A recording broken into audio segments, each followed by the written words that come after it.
What really happened with your host, Mike Rivero. The history the government hopes you never learn. Here is your host, Michael Rivero. It is Wednesday, January 9th, 2019, hump day, middle of the weekday, starting that long, slow glide down to Pauhana Friday. And we have got lots to talk about. Phone lines are open, 800-313-9443. Mike is in our control room, ready to answer the phone, put you on the air with your comments, questions, opinions, and observations here. Okay, Donald Trump and Nancy Pelosi and Chuck Schumer just finished their little meeting up on Capitol Hill trying to resolve the issue. Basically, they got nowhere. Trump came on out and said basically it was a waste of time. Again, this is a chest thumping who's really in charge here kind of contest, where Trump is simply saying, I will sign the spending bill when you put the money for the wall in there. And Pelosi and Schumer are out there saying, not $1 for a wall. And so really, it's a case of who's in control and who's going to win. And to heck with the harm that it's causing. It's already cost the country more in the partial government shutdown than it would have cost to build that portion of the wall here. Now, last night, as you know, Donald Trump did his first speech from the Oval Office to the American people. It was 8 minutes long. It was very succinct. And the networks were throwing up these little boxes underneath, fact check. Is he really right when he says this? Which I noticed they didn't do when Nancy Pelosi and Chuck Schumer got up there. But Donald Trump basically came on up and said this is a choice between right and wrong, and that there's a humanitarian crisis down there at the border, but it's not of our making. And he's absolutely right there. Now, he did not declare an official state of emergency, but it looks like he was laying the groundwork to do just that. Now, Pelosi and Schumer, when they got their turn at bat, they got personal. They were blasting Trump, saying he was obsessed with the wall and saying the wall is cruel and that he's just throwing a temper tantrum. Of the two of them, Schumer had a better response. Pelosi just kind of just thrashed around, kind of lukewarm. She didn't really seem to have much of a focus going in there at all. And probably as a result of that, social media just went to town on Chuck and Nancy with all their humorous memes. And the funniest one I saw was one that was animated with Chuck Schumer in a hat and a beard and a pitchfork, and Nancy Pelosi in a little bonnet here. And behind their speech, they were basically tracking the overlays with the actual people. And they had the theme from Green Acres behind there, so that was a lot of fun. There was a lot of humor out there. They're making fun of the whole situation, and so yeah, social media really did not respond to Schumer and Pelosi. I did notice though that on the corporate media coverage of Trump's speech, immediately the comment section was loaded up with all kinds of comments bashing Trump, bashing the border wall, saying we've got to have open borders. I mean, can you say bought and paid for? I knew you could, children. I mean, it was that obvious here. Now, remember, only last year, the 2018 omnibus spending bill, provided $500 million to help Jordan build a wall. They funded a border wall in Jordan across its 287-mile border with Iraq and Syria. So all this talk about walls don't work. Well, they funded one for Jordan. They've certainly been funding one for Israel. That Berlin Wall worked pretty effectively at reducing the flow of people from east to west. The Great Wall of China certainly slowed down the Mongols. And here's a little interesting situation. Back in 2006, there was an act passed by Congress called the Secure Fence Act of 2006, and it passed Congress on a bipartisan basis. And it passed House of Representatives 283 to 138. The Senate was 80 to 19. And what this bill provided for was the construction of 700 miles of physical barriers between the Mexico and United States border. But in the end, only 36 miles of the fence was ever built. What happened to the rest of it? Where did that money go? And by the way, the people back then who voted in favor of the Secure Fence Act of 2006 was Sherrod Brown. She was in the House back then. She's now in the Senate. Thomas Carper, Dianne Feinstein, Bill Nelson, Chuck Schumer, Debbie Stabenow, Ron Wyder, and other Democrats who supported the bill in the Senate were Joe Biden, Hillary Clinton, Harry Reid, Senator Barack Obama. So why are they so opposed to the fence now? Well, because Trump is the president. And by golly, politics trumps national security. We just have to oppose anything Trump is doing. We can't let him have a success or we'll be in trouble in 2020. That's really what it's all about. The 2020 election campaign is already underway, and the Democrats' one job is to prevent Donald Trump from accomplishing anything that he can talk about going into 2020. That's how petty they have become. And, you know, too bad if Americans are losing their jobs to illegal immigrants who underbid them for employment. Too bad if Americans are getting ill from these contagious diseases that are being brought on in. Too bad if our social services are being strained by this huge glut of illegal immigrants. I think the Yale study said there's something like 25 million illegal immigrants in this country, the vast majority of whom are basically scarfing off the nation, getting free stuff. We're going to do a shout out now to our on-air affiliates who are just now rejoining our network. The corporate media, of course, didn't look at the content of Trump's speech. They just attacked him personally. Over at CNN, Jim Acosta tried to make a joke saying that Trump's speech needed a Surgeon General's warning because it was hazardous to the truth. Meanwhile, CNN's Don Lemon, the same one who said that they should time delay and then edit Trump's speech, was out there saying that, again, the network should delay the Trump address because people might actually believe him. You know, and that would be a terrible thing. Trump could get up there and say something and people might believe it, but I guess that's the risk you take when you have to deal with the president. Well, frankly, Don, that's the risk we take when we tune into CNN. Are we going to get the truth? We certainly didn't about things like Saddam's nuclear weapons, now did we? Meanwhile, Ocasio-Cortez is blasting the border wall, calling it a monument to hate. Or a monument to Trump. Same difference. Well, Ocasio, or Sandy, that's what she called herself when she was young. Sandy, listen to me for just a minute here. When I lock the door of my home at night, it's not because I hate my neighbors. It's because I love my wife. That's the difference here. Then Sandy, Ocasio-Cortez, came on out saying, believe it or not, she actually said this, illegal immigrants are more American than Trump supporters.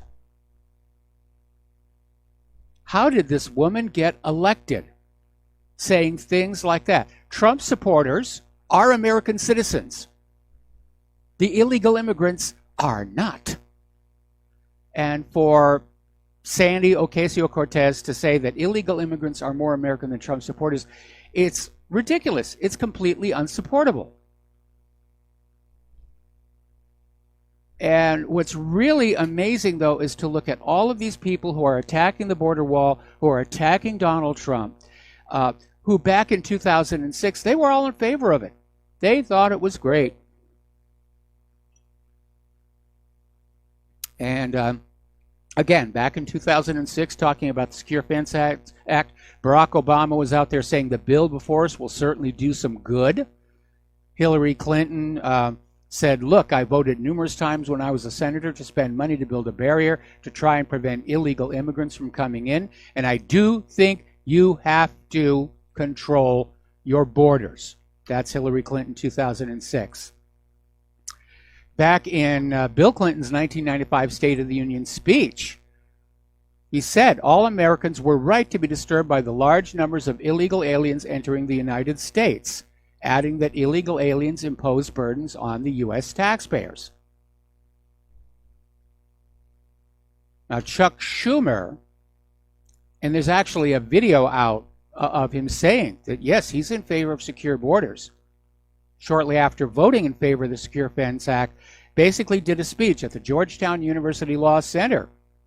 And he said that referring to illegal aliens as undocumented is unacceptable. They are illegal aliens, and illegal immigration is wrong, plain, and simple.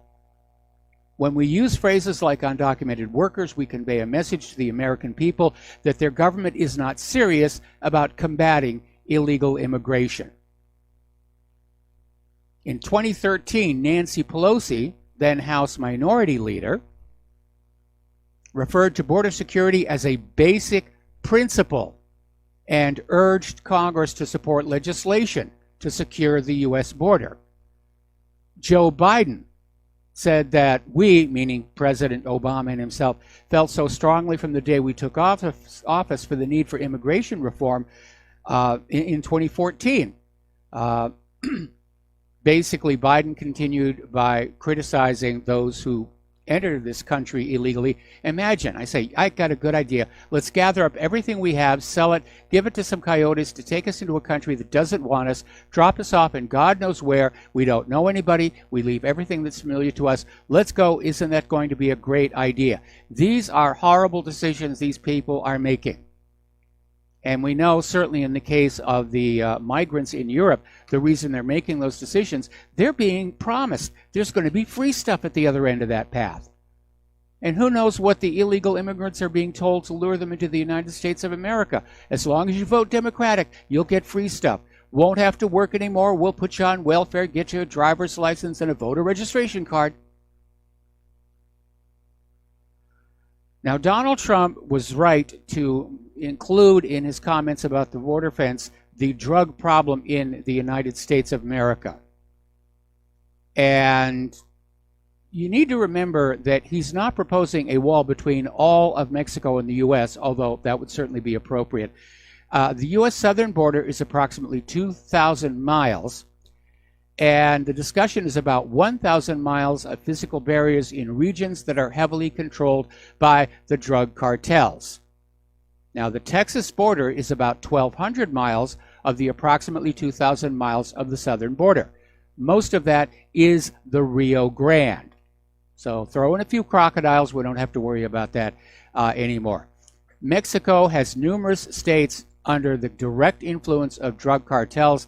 They have their own standing armies. They have access to RPGs, armored vehicles, artilleries, and explosives. A lot of that came through the Fast and Furious programs. And a lot of the most dangerous, violent drug cartels operate south of the Texas border. Over in Tijuana, they've got some of the highest murder statistics in all of Mexico. And most of the victims tend to be tied to drug trafficking. So Trump is absolutely right. If we want to get the drug problem under control in this country, one of the things that we have to do is close that border. Of course, that's not going to have any effect on those drug smugglers with aircraft, such as, for example, the Central Intelligence Agency. But it will help. It'll help a little bit here. Now, as I mentioned before, during Trump's speech, the corporate media were flashing up these little fact-check boxes. Oh, was he right on that? Oh, no, he wasn't. He wasn't. And CBS News, when Trump came on up and said that 1/3 of the migrant women were being raped while on their way up to our border, CBS immediately put up, fact check, he's wrong, it's wrong. It's actually 60 to 80% of the women who are being raped on the way. And then they realized that actually sold Trump's point, and they pulled it down again. So they got hoisted with their own petard there. Polls are showing that Americans agree there's a problem down there at the border. And over at Breitbart, they had a survey saying that 42% of voters say the U.S. is facing a crisis, while only 37% say the U.S. is facing a problem, according to this poll, which was conducted with Politico. Now, notice the very subtle way they have of keeping the numbers down. They split it. Instead of saying, is there a problem or not, or is there a crisis or not, they say, is it a crisis or a problem or not? So they split the numbers. So they get 42 for crisis, 37 for facing a problem. Okay? But that makes a 79% of Americans say there is an issue with that southern border that has to be dealt with. 79%. Are the Democrats listening? Of course not. They love the illegal immigrants. They can swindle them into voting Democrat anytime they want. Okay, now the former director of Immigration Customs Enforcement basically responded to Alexandria or Sandy Ocasio-Cortez for claiming immigrant children died in ICE custody. And basically, he came on out saying that every time she opens her mouth, she's wrong. First of all, the child in question was 8-year-old Felipe Gomez Alonso, who died in the custody of the Border Patrol, not the Immigration Customs Enforcement.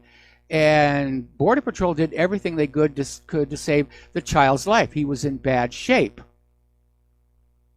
Now, here's where I come from that. If there is somebody to blame for the death of that child, it is the parents who made that choice to leave behind their home, leave everything, sell everything, go to the U.S. because somebody had told them if you get up there and vote Democratic, you're going to get all kinds of free stuff. If anybody bears the blame for the death of that child or any of the other children who are dying on that path to the United States, it is those parents who are making a poor choice.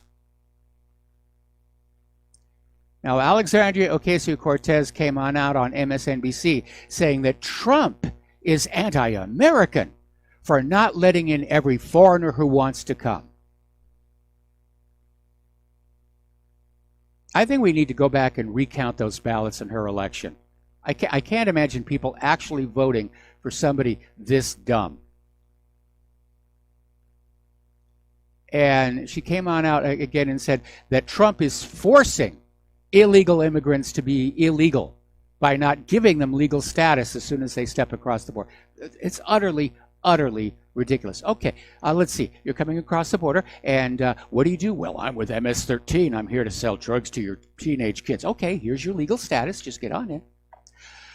All right, let's take a phone call here. Art off the grid. Aloha. Welcome to the show. What's on your mind?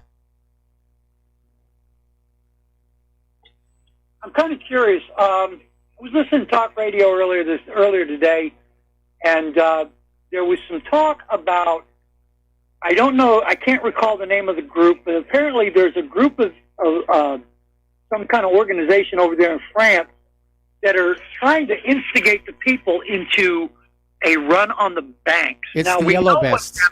It's the Yellow Vests, and it's for this weekend.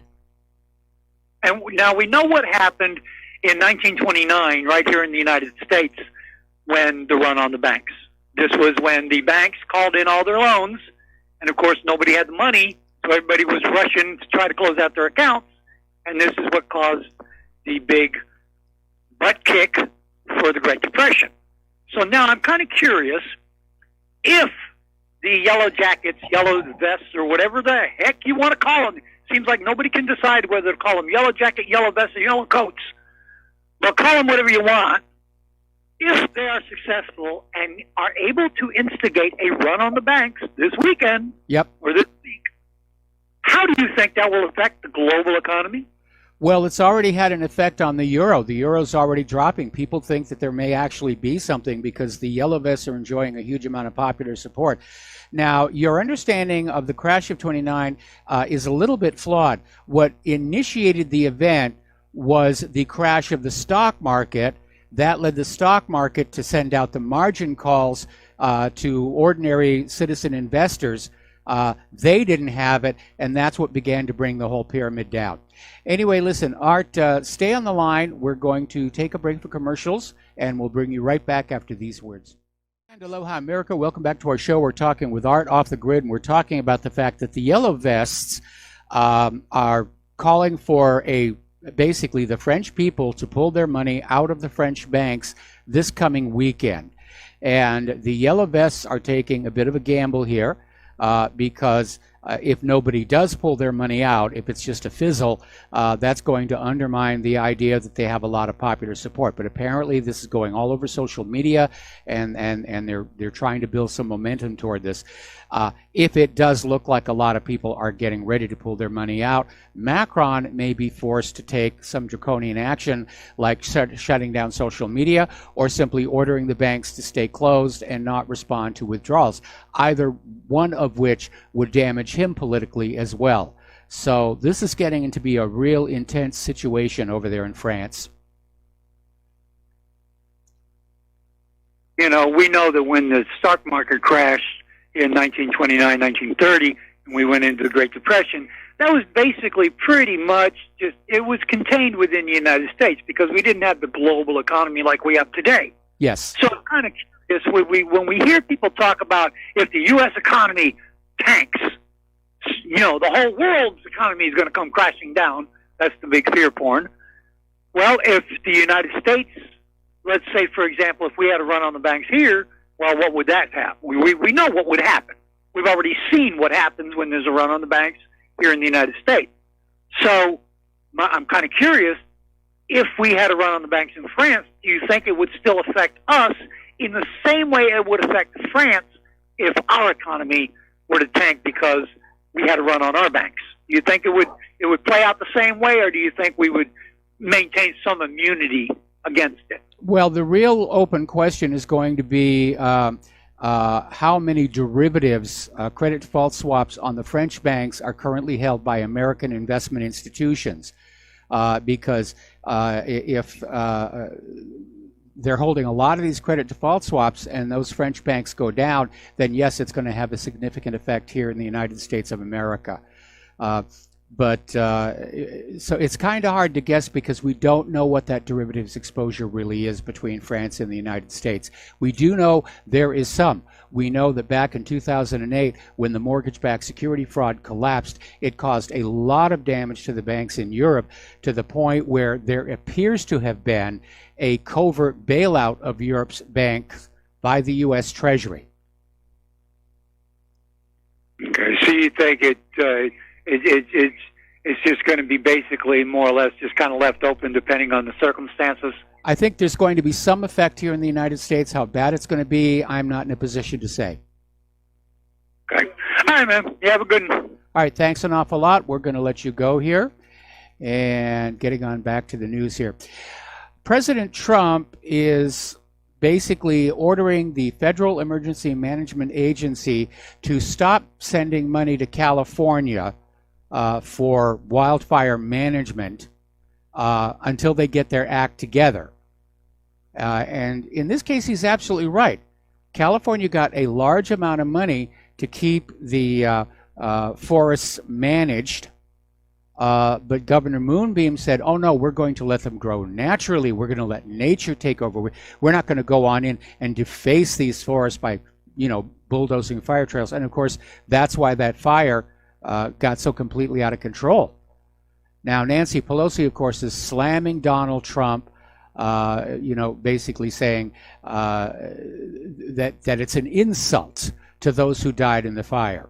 No, actually, what is an insult to those who died in the fire are those government officials who did mismanage the forests and public lands of California and basically set up a situation where a massive fire like that was inevitable.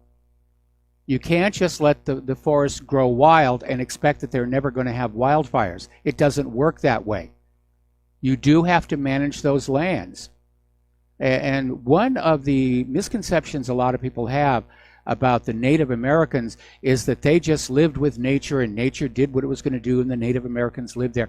And it's actually not true.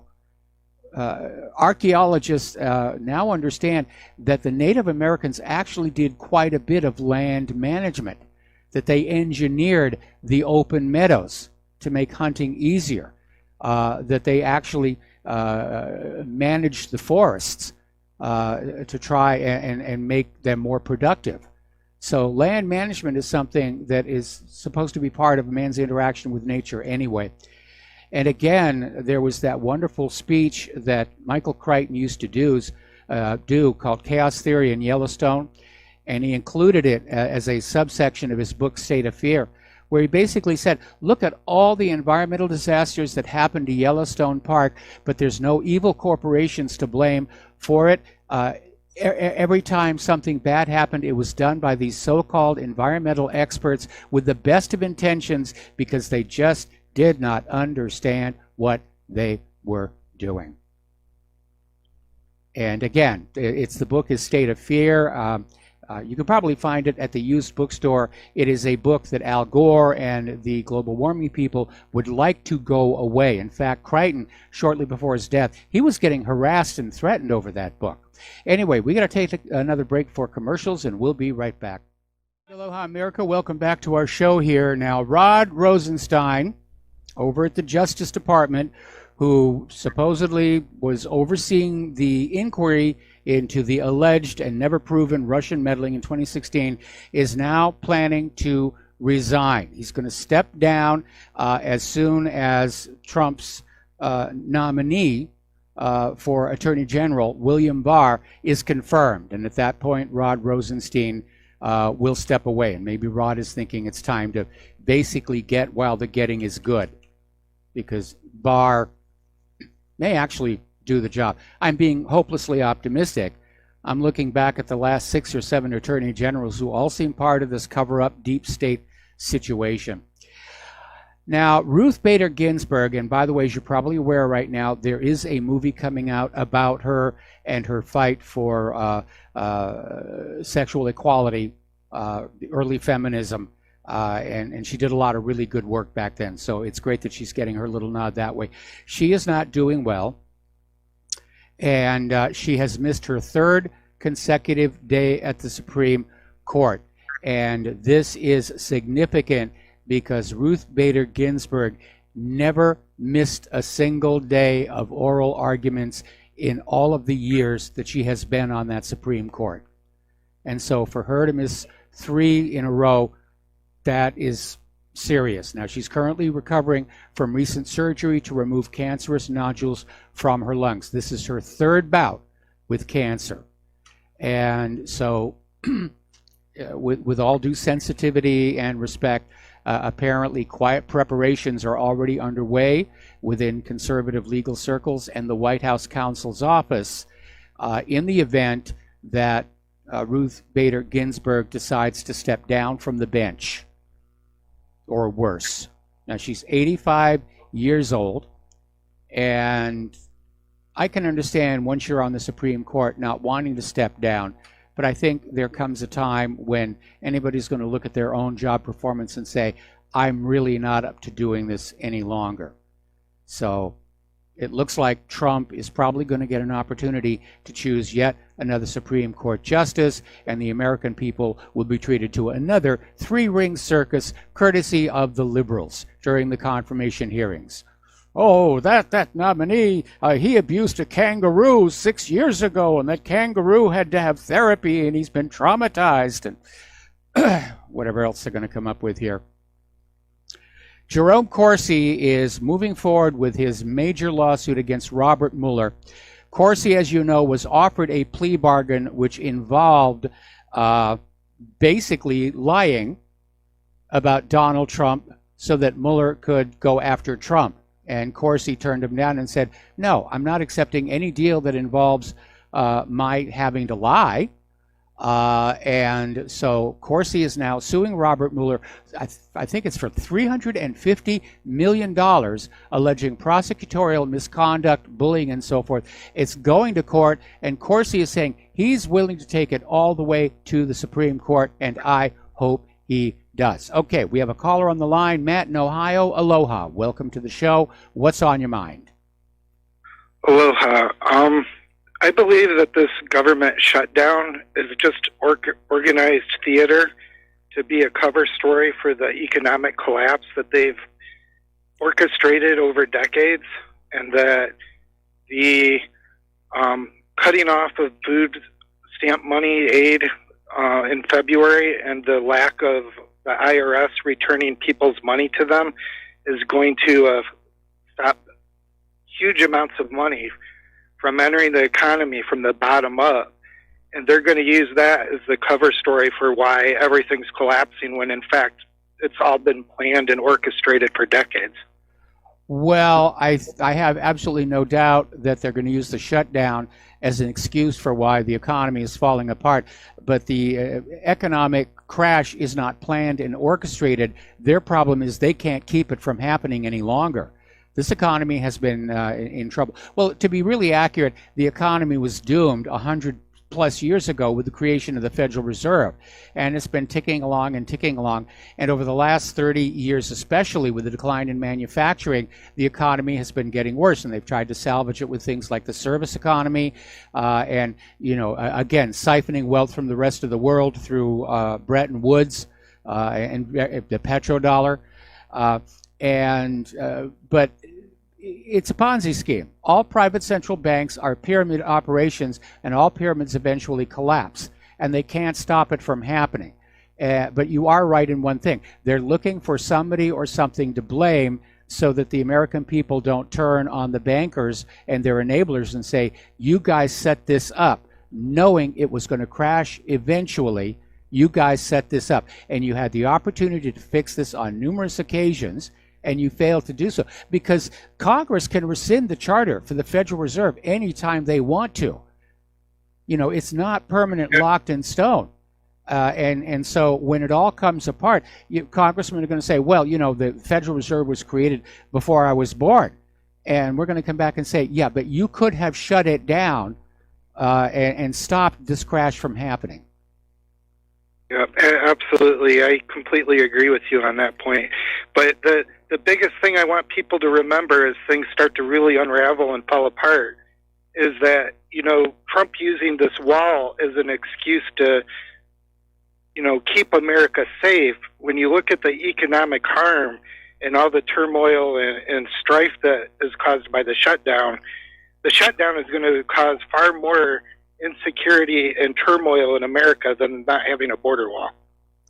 Well, yeah, and that's why the Democrats really would be, if they were really concerned about the American people and about these people in the government who are not working right now, they would go ahead and fund the border wall. I mean, if they can fund Israel's wall against Palestine, if they can fund a wall for Jordan, okay, why can't they go ahead and fund the border wall for Donald Trump? Because in the long run, they'll save money, because the illegal immigrants are costing the United States more than the wall will, just in terms of providing free medical care for all the illegal immigrant births that are taking place.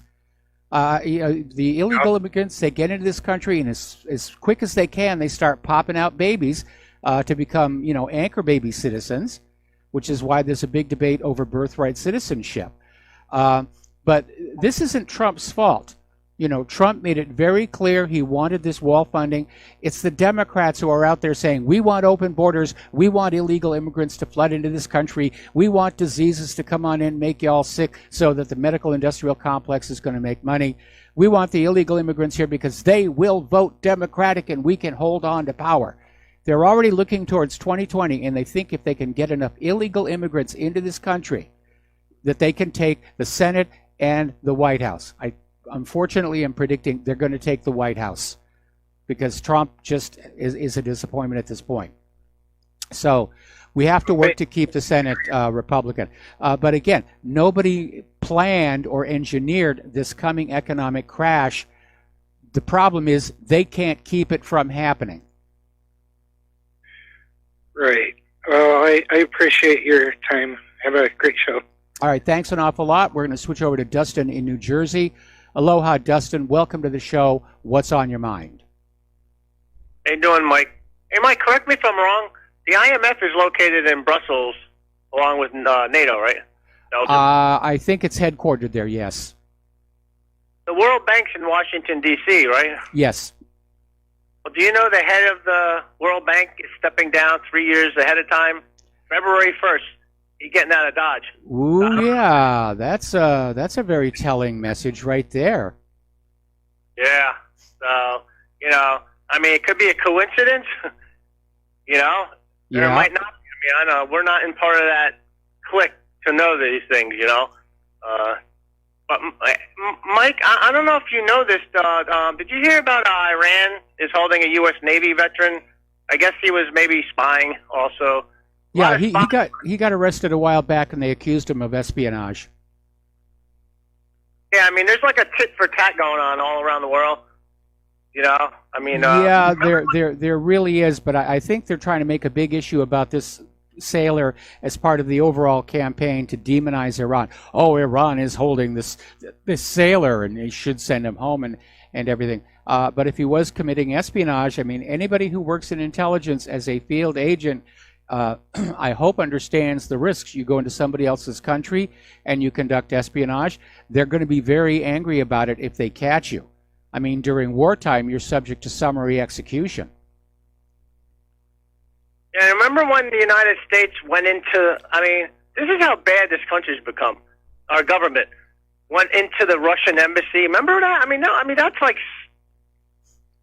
their ground. You know, Yes. that's soil. And, you know, just to walk, that's how much they think of other countries like sovereignty, you know, except our own because we're exceptional, you know, and Israel, you know, but everybody else has no sovereignty. You know, and that's the neocon and the neoliberal mentality. Yes, it is, unfortunately. Yeah. And then, Mike, real quick, I just want to let you know, Russia on a remote part of the Arctic coast is doing some training because that's where the next battle is, in the Arctic for natural resources, obviously. But that's all I want to say, Mike. Have a good show. All right, thanks an awful lot, and we're going to switch to Joe in Tennessee. Aloha, Joe. Welcome to the show. What's on your mind? Hi, Mike. I enjoyed the Kavanaugh hearings, and I was hoping they'd go on longer. And I feel the same way with this whole wall government shutdown. I think it really works to Trump's favor the longer the government's shut, and the longer if he folds, he's finished. It'll Yes. be like no new taxes with Bush. Yes. But what's really going to be interesting here, the real politics of it, is the Democrats fighting the Democrats. Because I watched Steny Hoyer there at that meeting, and he's very uncomfortable. You know why? Because he's a government worker Democrat. He's not a anti-Trump fanatic. They want the government back open. You could see it in his eyes that, well, what's you're going to shut down all these Democrats getting their paychecks for $5.7 billion? That's peanuts. Yes. This guy, Steny Hoyer, is a long-time deal maker. You could tell it's bothering him. But no, the Democrats are destroying or hurting their own major element, because they are the party of the government worker, for these fanatic liberals. Well, it's not the whole Democratic Party. Let's be clear here. I mean, the Republicans are united behind Trump to get that wall built. But in the Democratic Party, there's a lot of dissension. And there are quite a few Democratic members of Congress who are right now saying, no, this is not a good thing. But it is Nancy Pelosi and Chuck Schumer who are driving this forward. It's basically a chest-thumping contest. It's a power play.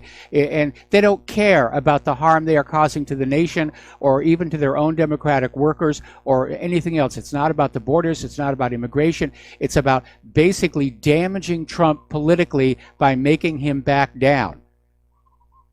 But that's my point. If Trump holds his guns, you're going to see guys like Steny Hoyer and Joe Manchin. They're going to go to Pelosi and Schumer and say, I've got all these workers. They're not getting paid. They're Democrats going back to FDR, the TVA. And you're going to shut down for $5.7 billion just because you don't like Trump. So Trump's got the winning hand. All he's got to do is stay with it, just like Kavanaugh. He should have let it go another week, because he had the winning hand, and I think he's gonna. I think he's playing a game. I think this is exactly. I hope that he thinks, because the other thing that can really come out of this, besides a wall, is to do away with the government shutdown threat once and for all. That'll be a very valuable thing for the President Trump to have done if he can stand by his guns and say, "Hey, see, I can shut the government down, and so what?" Let them all whine on CNN. Let them all whine. Most people, it has no effect on. If anything, so many of those guys are overpaid. They get too big pension funds, and they're just all they do is write rules and regulations to bust your balls.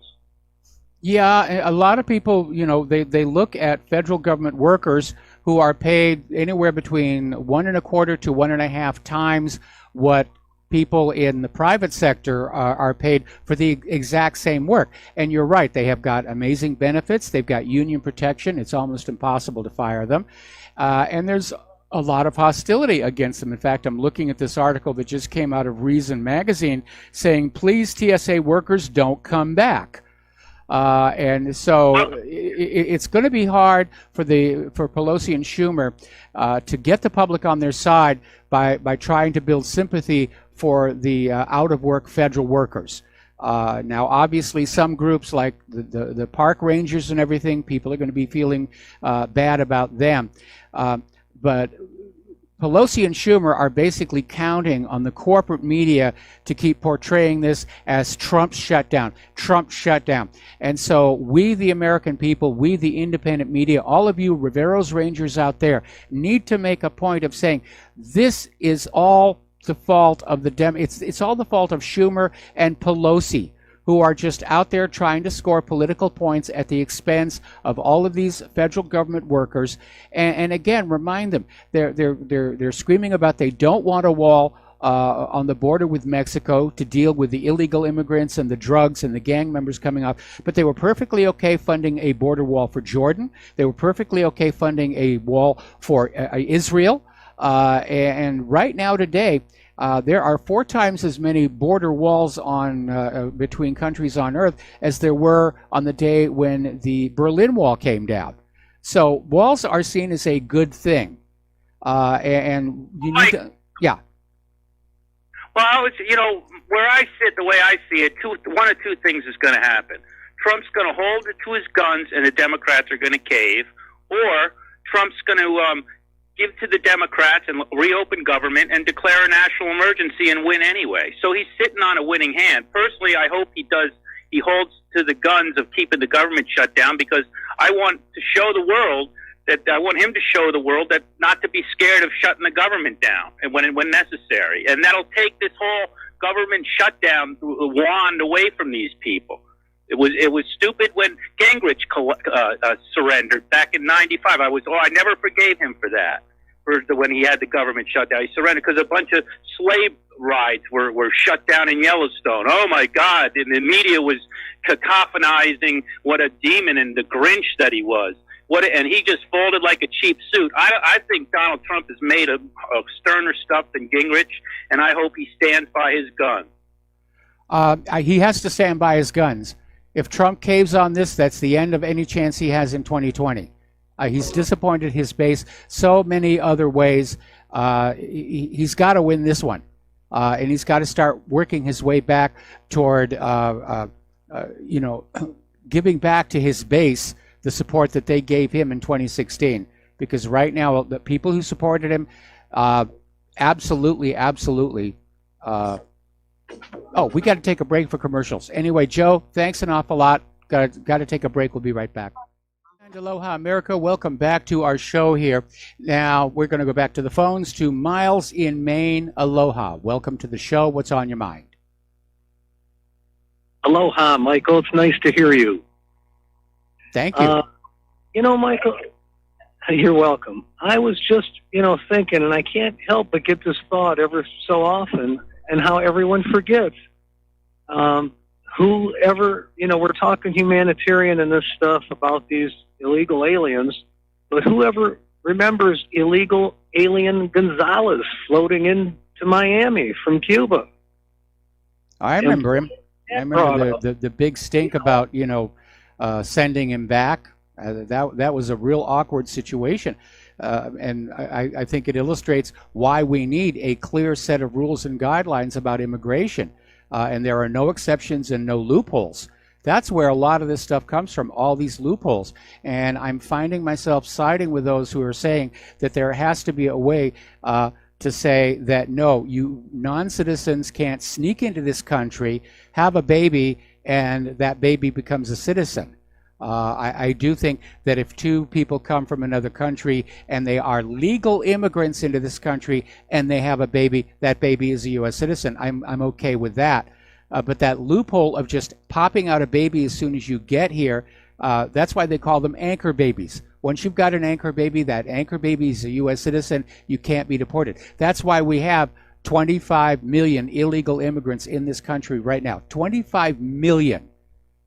Just think about what would happen if all those illegal immigrants at once decided to get up and start behaving like, the people down in Zimbabwe or South Africa and say, we're going to start killing the American people and taking their farmlands and properties. 25 million. That is a major, major force. It's certainly bigger than the U.S. Army. Yeah. Well, and the thing about the alien Gonzalez situation is the mother had sent him over on a raft. The father wanted him home. And, this was during the Clinton administration. I remember. And yeah, well, a few of us still do. But, Trump could have brought up, he should be bringing these things up. He should be bringing up this kind of history, and his advisors should be notifying him of it, because it would be valuable right now, right in this situation, with them making such a fuss about these kids that, come here and are basically being used by their parents at any expense to try and get into the country. And, the Democrats... That's exactly right. That's exactly right. Yeah, to me, it's child abuse. It's child endangerment. We shouldn't be making these people citizens. We should be throwing them in jail for child endangerment. And like Rahm Emanuel said, let no good crisis go to waste. Well, I agree. We shouldn't let this crisis go to waste. It should be every day. We should be talking about the case law of the Gonzalez case when he came into Florida. But thank you so much, Mike, and love your show. You know that. Keep up the great work. All right, thanks an awful lot here, and we're going to let you go. We're coming up here on station identification. We've got another caller waiting on the line and a bunch of news after that, so should be hearing the music here any second. There it is. Okay. All right, so we're going to do a break for station identification. We've got another caller waiting on the line, and we will be right back. Aloha, America. Welcome back to our show, hour number 2. We're going to go right back to the phones to Mo in Florida. Aloha, Mo. Welcome to the show. What's on your mind? Hi, Mike. Thanks for taking my call. Just one of the few people out there that, well, there's a few that speak truth to power. And to me, I think it's just, I think somebody mentioned on the Ron Paul Liberty show today that, they got a control file, or they think they have a control file on Trump. And it makes so much sense. This total reversal in Syria, where we're withdrawing our troops. Oh, we're going to back it down with this, change of pace with Bolton. Yes, which we know is a total war hawk. My thinking is that Rothschild Zionists, not the Jewish people, the Rothschild Zionists have a control file on Donald Trump, and that's why they got Jared in there. He's a Chabad Lubavitch, member, and those people are Zionist fanatic, end of time, apocalypse, Zionists. I mean, well, I don't think it's just the Zionists here. I mean, it's common sense that above a certain level of power and influence, people are going to be collecting files on you in order to try and at least have information politely called opposition research. If they can find something you can be blackmailed with, that's all the better. And one of the reasons I'm concerned about Israel taking all of our freshman congressmen on these, education trips to Israel is, what if they get them over there and get them drunk and get them into bed with a goat or something and get them on video, and from then on for the rest of their career in Congress, they're blackmailable by Israel. I mean, this kind of stuff does go on, and not just Israel. Blackmail is setting people up for blackmail is part of international statecraft, and that's why you've got to be very, very careful when you go on out to places like that. So I imagine that we know the FBI keeps files on Americans of exceptional influence. I'm sure they probably have one on me. It's probably very boring reading. But yeah, we know that Hillary Clinton was researching Donald Trump, before the 2016 campaign, and I'm sure that she wasn't the only one. I think obviously Trump was out there. I voted for him. I feel a little let down, like you do. But I think definitely, he was a wild child. He's a good guy in a lot of ways. but I think he was obviously a womanizer, but I think, who, the average American doesn't even know who Chabad Lubavitch is, what it is. It's a Zionist death cult that Jared Kushner is a member of. And they believe, when the Mashiach comes, we're all going to be their slaves. They're going to have 2,800 goyams as their slave, which includes me and you. Yep. That's not true. This is the guy that... Well, I'm a terrible slave. Yeah, I mean, Chabad Lubavitch, I'm sure you know all about it, right, Mike? Yeah, I've heard about it.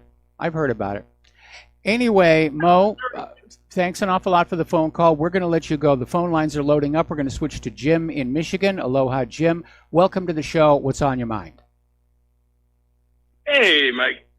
Yeah, I tried to mention this the other day to you, and you were really backed up. But I want to mention climate change. Lord Monckton, England, a mathematician. But what he came up with here lately, and I was a victim of not really knowing a lot about the science, and my daughter's boyfriend is in physics, okay? And he says the science is irrefutable. What Lord Monckton did in his new video that you can get on YouTube is proof that the calculations that they're using are totally wrong. Mm-hmm. And he totally proved that climate change is false. It's totally. Yes.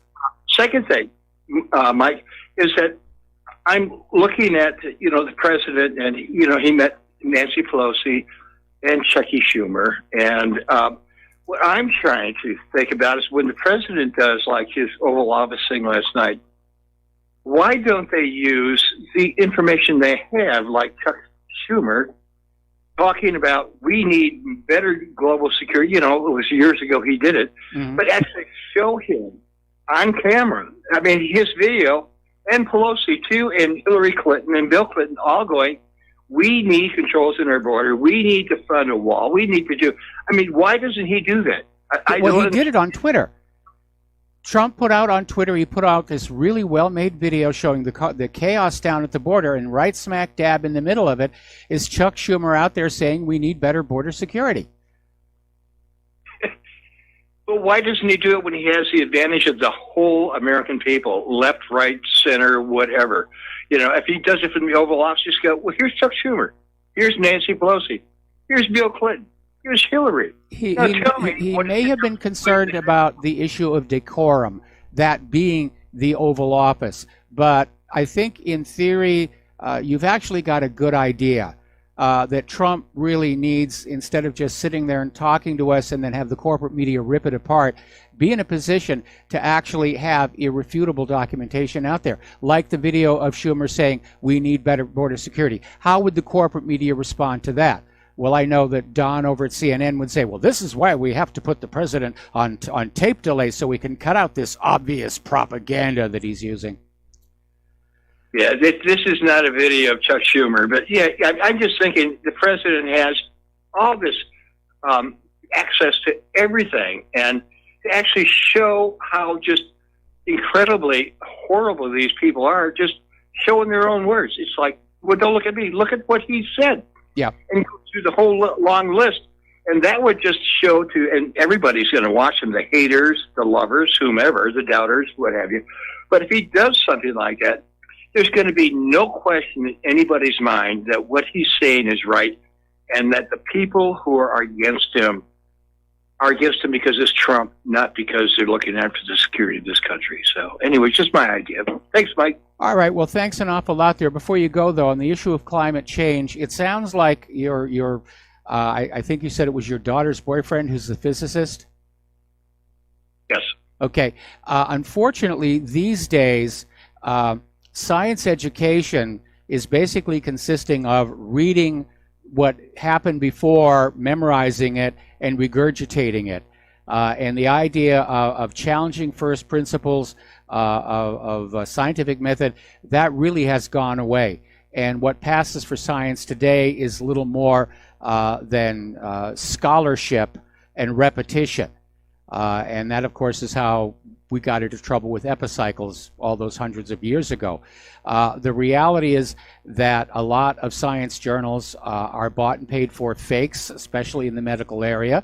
We know that the promoters of human-caused global warming spent a huge amount of money pushing that idea, including the creation of bogus science journals, and in order to get their agenda of Al Gore wanted to sell carbon credits. Margaret Thatcher wanted global socialism.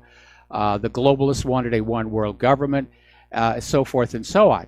And your daughter's boyfriend, in my opinion, having come from a science background myself, he's a very poor scientist because he doesn't ask questions. And he forgets that a scientist's first responsibility to science is to always challenge and question what has come before.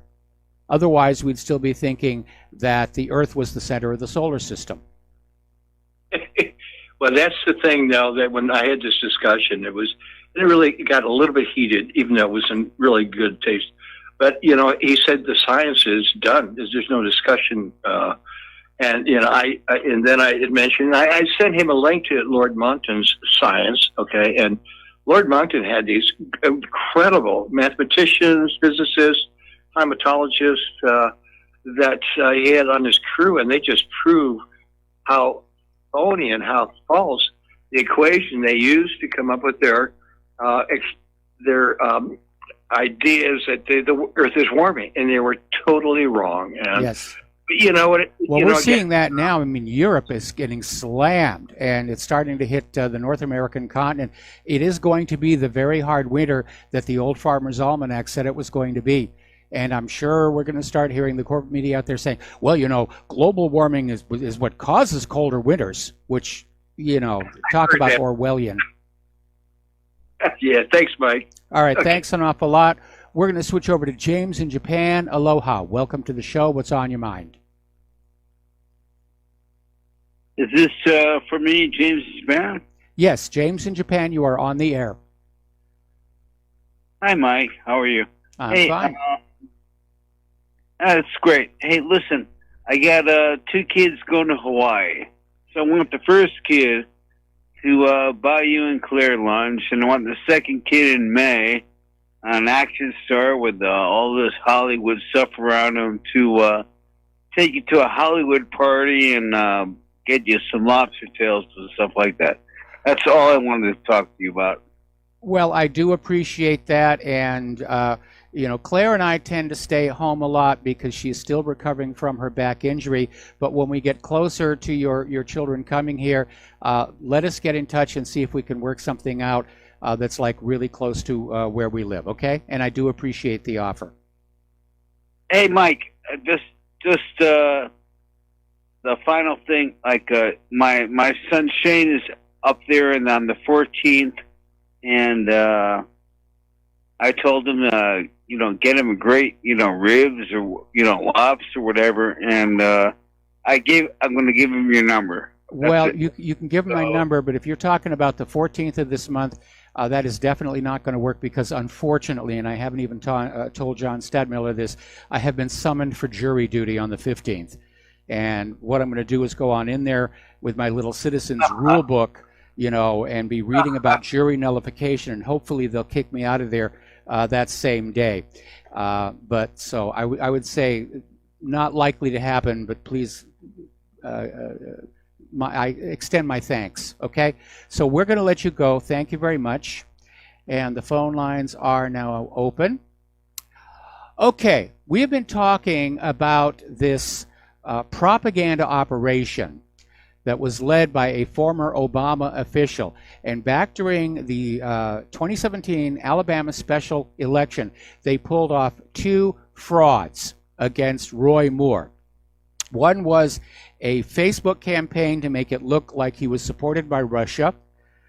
And the other one was to make it look like Roy Moore, if he was elected, was going to bring back prohibition and turn Alabama into a dry state. Now, to how effective those campaigns were, nobody really knows. We can't find out. But apparently, this organization continued into this year's midterms. or rather last year's midterms. And apparently they bought ads on misleading Facebook pages to try and suppress GOP turnout in the midterm elections. And the Facebook pages were designed to give the impression they were operated by disgruntled conservatives rather than Democratic operatives, saying, stay home or vote Democratic. Really, we're just fed up with the Republican Party is nonsense. It was another false flag effort. It was all funded by left-wing billionaire Reid Hoffman. This is Donald Segretti stuff. You know, dirty tricks. And I don't agree that the First Amendment should cover things like this. The First Amendment is out there to protect the truth, not to protect lies and liars.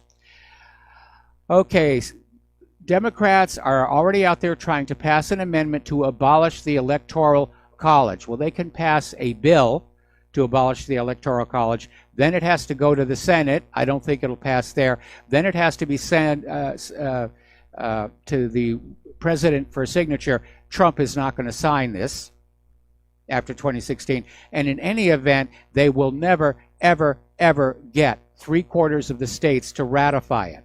So whoever put this bill together apparently is actually ignorant of the way the Constitution is supposed to be altered. Or they're going to get on out there and start rioting and saying, get rid of the Electoral College so we only have to campaign in New York and Texas and Pennsylvania and California in order to control the rest of you states. Turning to the war zones, of which there are sadly way too many, Dr. Hussein Baki, the chair of the International Relations Department at Ankara's Middle East Technical University, is out there saying that in his opinion, the U.S. will not withdraw from Syria or the Middle East at all. It's going to become a permanent garrison, just like those other 700 military bases around the world, which is why the Pentagon budget is so gigantic in order to maintain those garrisons all over the American empire. Let's see. The Secretary of Iran's Security Council is saying that right now the United States has reached the point where they have no choice except to change its strategy in Afghanistan.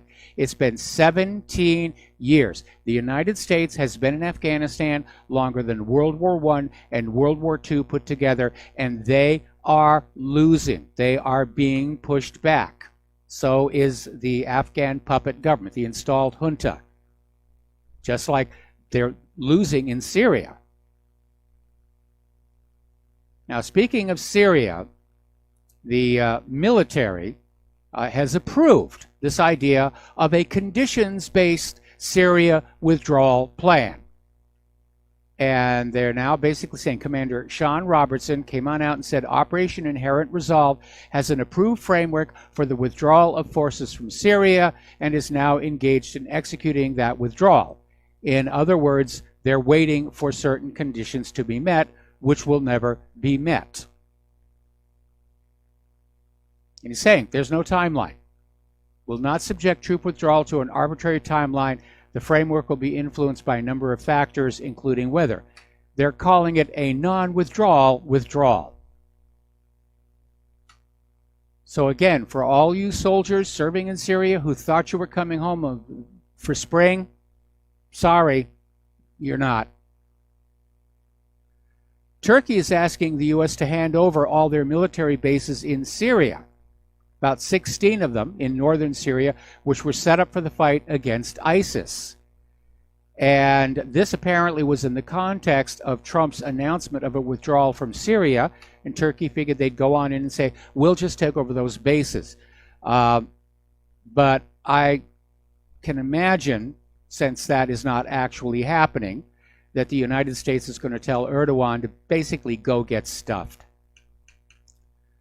Meanwhile, Turkey is determined to eliminate the terror corridor or northern Syria and makes no distinction between the terrorist groups. This is from President Erdogan as of yesterday, saying that Turkey is prepared for a new military incursion into Syria to eradicate ISIL, ISIS, Daesh, whatever they're calling themselves this week. So there's going to be an incursion by Turkey into Syria, and I can't imagine that Syria is going to be all that happy about it. Supposedly, the Kurds were allied to the United States. So the big question is going to be, is the United States in Syria going to go up against Turkey in Syria to protect the Kurdish militants? And if so, how will Syria's government respond to that? Or will the U.S. simply abandon the Kurds? And the big problem is we can't really know what's going on until it happens, because Trump can say we're going to leave the Kurds to their fate, and then the next day Bolton and Pompeo can say, oh, no, we're sending the troops on in. We have to protect our allies up there. A major Turkish daily newspaper is looking at the recent switchback, flip-flop on Syria, and it is their opinion that right now Donald Trump is the victim of a soft coup. In other words, he's still sitting in that Oval Office, but all of his power and authority has been usurped by other individuals and segments of the government. And that could well be. A soft coup has certain advantages. The American people, for the most part, aren't aware that it's happened. So there's less likely to be rioting in the streets. All right, we're coming up here on another commercial break, and we'll be back after these words from our sponsors, so stay tuned. And aloha, America. Welcome back to our show. And over in Yemen, there may be a little break, a little light breaking through the clouds. Apparently, a high-ranking Yemeni official is saying delegates from the Houthi Ansarullah movement have agreed to sit at the negotiating table with representatives loyal to former Yemeni President Abd Rabbu Mansur Hadi during the latest round of UN-sponsored peace negotiations in Sweden. And they struck a peace deal only because of the deteriorating humanitarian condition in Yemen. And basically, speaking on Press TV, Mohammed Ali al-Houthi, the chairman of the Supreme Revolutionary Committee of Yemen, said despite some violations by Saudi Arabia and its allies, the peace deal continues to stand feebly. He, however, underlined that Yemeni army forces and allied fighters from popular committees are fully prepared to respond to any act of aggression committed by Saudi Arabia. So, with any luck, that is now calming down. Over in Palestine, it's rather interesting to see that Mahmoud Abbas is clearly becoming more and more pro-Israel vis-a-vis the treatment of Gaza. And they are really tightening the screws on Gaza. And apparently the Palestinian Authority has withdrawn its personnel from the Rafah border crossing between Gaza and Egypt overnight. That is the only portal in and out of Gaza with the rest of the world. And Hamas authorities have resumed control over the Gaza side of the crossing, but it's unclear whether Egypt will open their side of the gate. Meanwhile, U.S. aid has shut down all their operations in Palestine, and of course, local organizations are going to suffer the most. And I think what is going on here, we know that Donald Trump's deal of the century, and he wants to get that ramrodded through, it is a total giveaway to Israel, including this ridiculous demand that the other nations in the Middle East compensate Israel $250 billion for lands that Israel supposedly lost, or that Jews supposedly lost during the creation of Israel.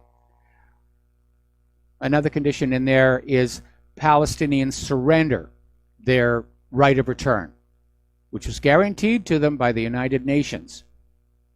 And I think what's going on here is a campaign of starvation. They are going to simply starve the Palestinians to the point where they'll say, yes, we'll sign the deal of the century, please send in the food. And I'm not the only one who thinks so. Over at Middle East Monitor, they've got an article saying something really bad is being prepared for the Palestinians in Gaza. A senior member of the Hamas Political Bureau has said the worst is still to come as soon as the Gaza Strip is concerned. Musa Abu Marzouk's remarks followed the announcement by the Palestinian Authority of the Rafah border closing. And he tweeted similar sentiments after the Palestinian Authority Minister of Civil Affairs, Hussein al-Sheikh, pledged that more punitive measures to tighten the siege on the Palestinians in Gaza are on the way. Now, the Palestinian Authority, it wasn't all that long ago when the Palestinian Authority and Hamas were talking about getting together and unifying to have just one Palestine, Gaza and the West Bank. And somehow or other, somebody managed to throw a monkey wrench in there, and now Abbas over at the PA is now saying Hamas has got to go. There's going to be one ruler over Gaza, and that will be the Palestinian Authority. Well, I think the Gazans are not going to really be happy with that, considering how you're treating them right now. Meanwhile, do you remember a while back there in November, there was a botched IDF covert mission in Gaza, where they drove into Gaza disguised as Hamas. They got busted and caught, and it was a big stink. Didn't make the American corporate media. So far, Hamas has arrested 45 Israeli spies and collaborators in Gaza that are linked to that botched raid. So if you're wondering who it is who conveniently fires a rocket into the dirt of Israel every time Israel wants to attack Gaza, now you know.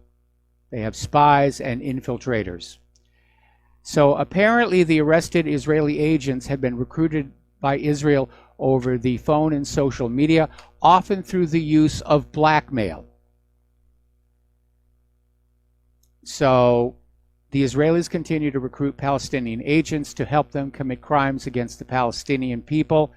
And Hamas has actually issued an appeal. Those who are being coerced or blackmailed by the IDF to turn themselves in.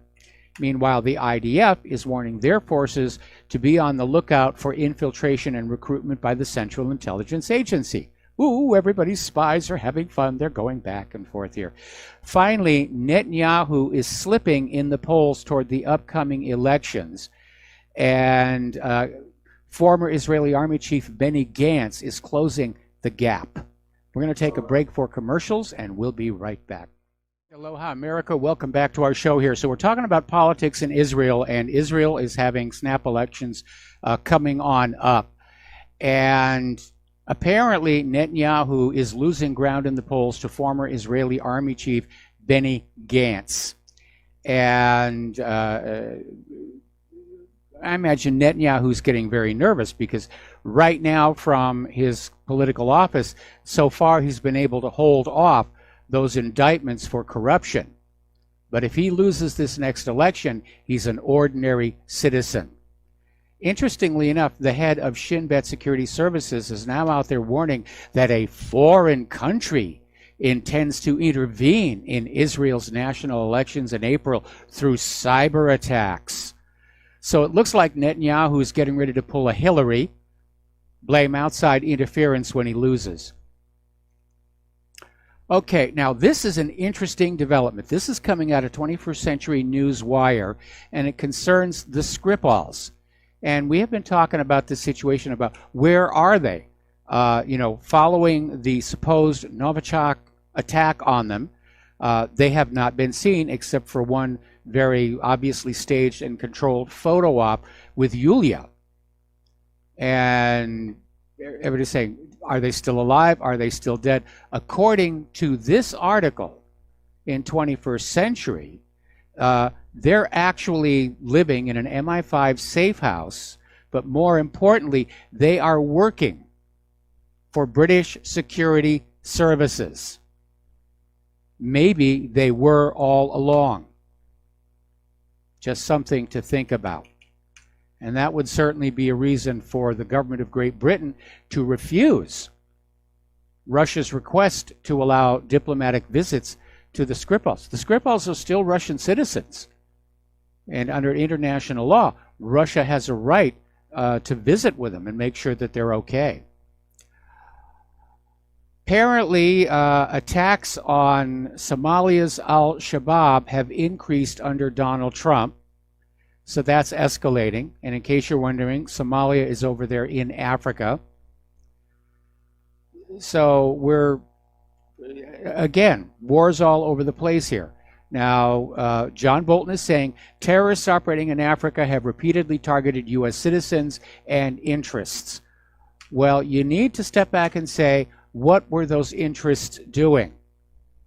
Because we know that the United States has a long history of going into other countries and commandeering their resources for pennies on the dollar and impoverishing the people. They did it to Cuba. That's what led to the Castro Revolution. They made a deal with Batista to buy Cuba's agricultural produce at way below market prices, which made companies like United Fruit and the PepsiCo very, very wealthy. And it made the Cuban people very, very poor. And that's what led to the Castro Revolution.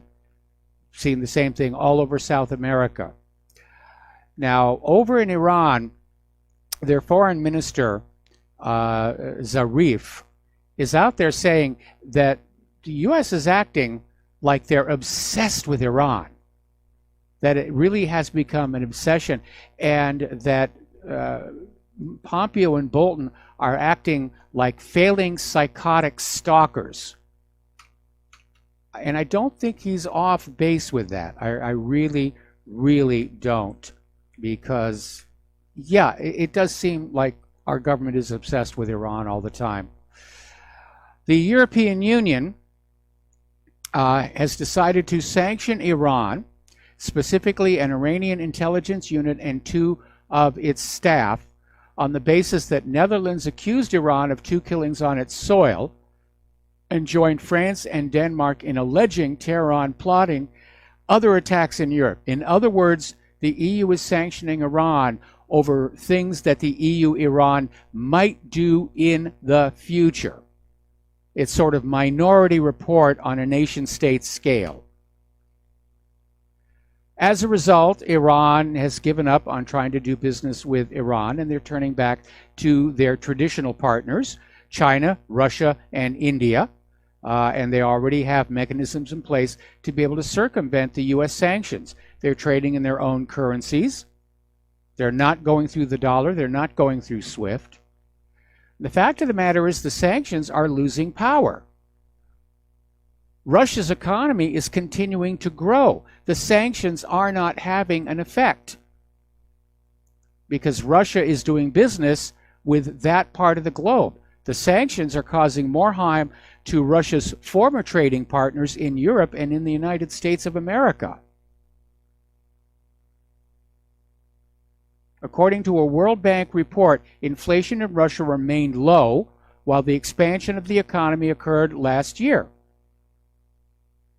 The Russian economy expanded at a 1.6% pace in the year just ended. Not great, but still, considering all the sanctions, not bad at all. Getting on over to France and the Yellow Vests, things are definitely cranking up on the crank down, if you will. France is moving to ban all unofficial protests. If you're going to have any kind of a protest, you must have government permission first, or there'll be bad things. And it's a major crackdown, primarily on the Yellow Vests, but they're saying all protests to basically not make it look like the government of France is afraid of the Yellow Vests, even though that's exactly what it is.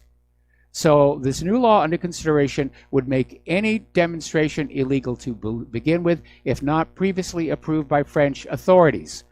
And this is an initiative already being compared to the pre-Maidan so-called dictatorship law in Ukraine.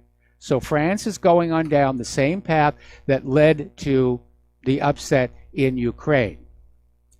Now, Macron could actually trigger a debt crisis with his crackdown on the Yellow Vest. And he's clearly not understanding the situation. And he's in a political vice. And ignoring the program will make him look weak, cracking down on the people makes him look like a tyrant. He's really in a bit of a corner here. Now, as one of our callers mentioned before, the Yellow Vest protesters are urging French citizens to empty their bank accounts this weekend. And they're calling for massive cash withdrawals from the banks. It's all over social media. And again, what's Macron going to do? Shut down social media? That's not going to go over very well with the French people. Is he going to tell the banks, refuse withdrawals? That could actually trigger an even larger run on the bank. Now, the Yellow Vest movement is taking a big gamble here, because if only a few people take their money out of the bank, it's going to send a message the Yellow Vests don't really have that much support. Now, if there is a huge run on the French banks, that's going to tell the world this movement is alive and well, and it is not going anywhere. And by the way, the Yellow Vest movement has already spread to Australia and Poland. It is all over the world. The Italian government is now supporting the Yellow Vest movement. Okay, we're going to take a phone call from Tom in Michigan. Aloha. Welcome to the show. What's on your mind? Hey, Tom, or hey, Mike, it's Tom. First time caller. Love the show. Just wanted to let you know that I'm one of the people that are affected by the shutdown, actually. So I'm going to, try to stay as, as anonymous as I can. But essentially, there's a lot of people inside the government that actually do support the border security angle of this. Yes. And I fear that if we don't get this done now, we're never going to get it done. Because as you can see, from 2006 to 2011, this has just been, sort of on a carousel. And I don't think the government wants to do it. I think it's a systematic process to actually dwindle down the quality of citizen that lives in this, that lives in this country. And I just, I feel really bad that the country can't come together and just say, okay, you want 5, we'll give you 3. You go home happy. We go home happy. Let's reopen the government. Because whenever you take a look at $5 billion, it's a drop in the bucket. And it really is in terms of government spending. I mean, this is a government that misplaced $21 trillion between the Pentagon and the housing and urban development. They have no idea where it went. So $5.6 billion is nothing to these people. And again, last year they funded a complete border wall for Jordan. They've helped fund the wall in Israel. This is all about scoring points here. And you're absolutely right. If we do not get our border secure, it's never going to happen. Because the Democrats are going to get back into power. They are globalists, and the globalists want all these border walls torn down so that, everybody blends together with everybody else. And too bad if there's epidemics and rapes and robberies and everything. It's a small price to pay for that dream of a one world government and a single gleaming golden throne of planet Earth. And I'll tell you something else. The whole thing is you've got these the Trump haters, as I like to call them, who said, well, he said that Mexico was going to pay for the wall. And in a sense they did whenever you sign a new trade agreement and your trade deficit isn't as high, I consider that payment. Like, I was not a naive Trump supporter that just thought, the Mexican president's going to cut a check and say, here you go, let's build a wall.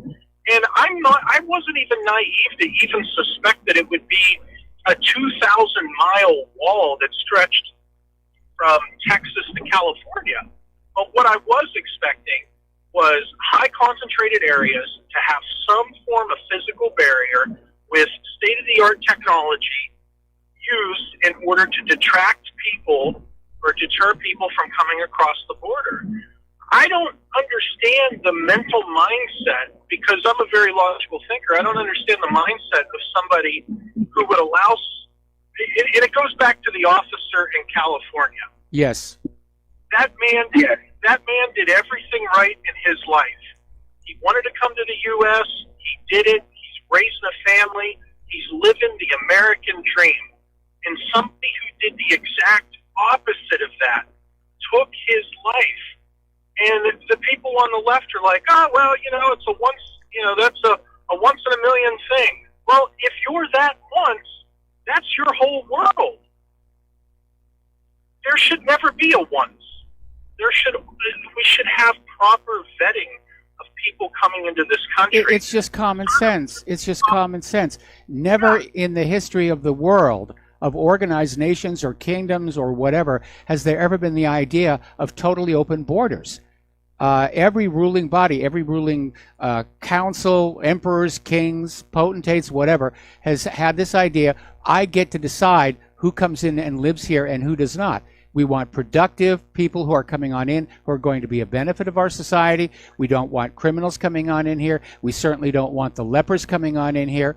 And it's just common sense. Only in the 21st century has this idea that borders are bad been promoted. Again, you need to understand, we don't need a fence across 2,000 miles of our southern border because much of that is the Rio Grande River, which is very difficult to get across. And again, I think we ought to throw some crocodiles in there. We're talking about 1,200 miles. And again, I think this is the globalists at work, because back in 2006, they passed a bill to fund 700 miles of border fence, almost half of what is needed. And they only built 30 miles of it. Why?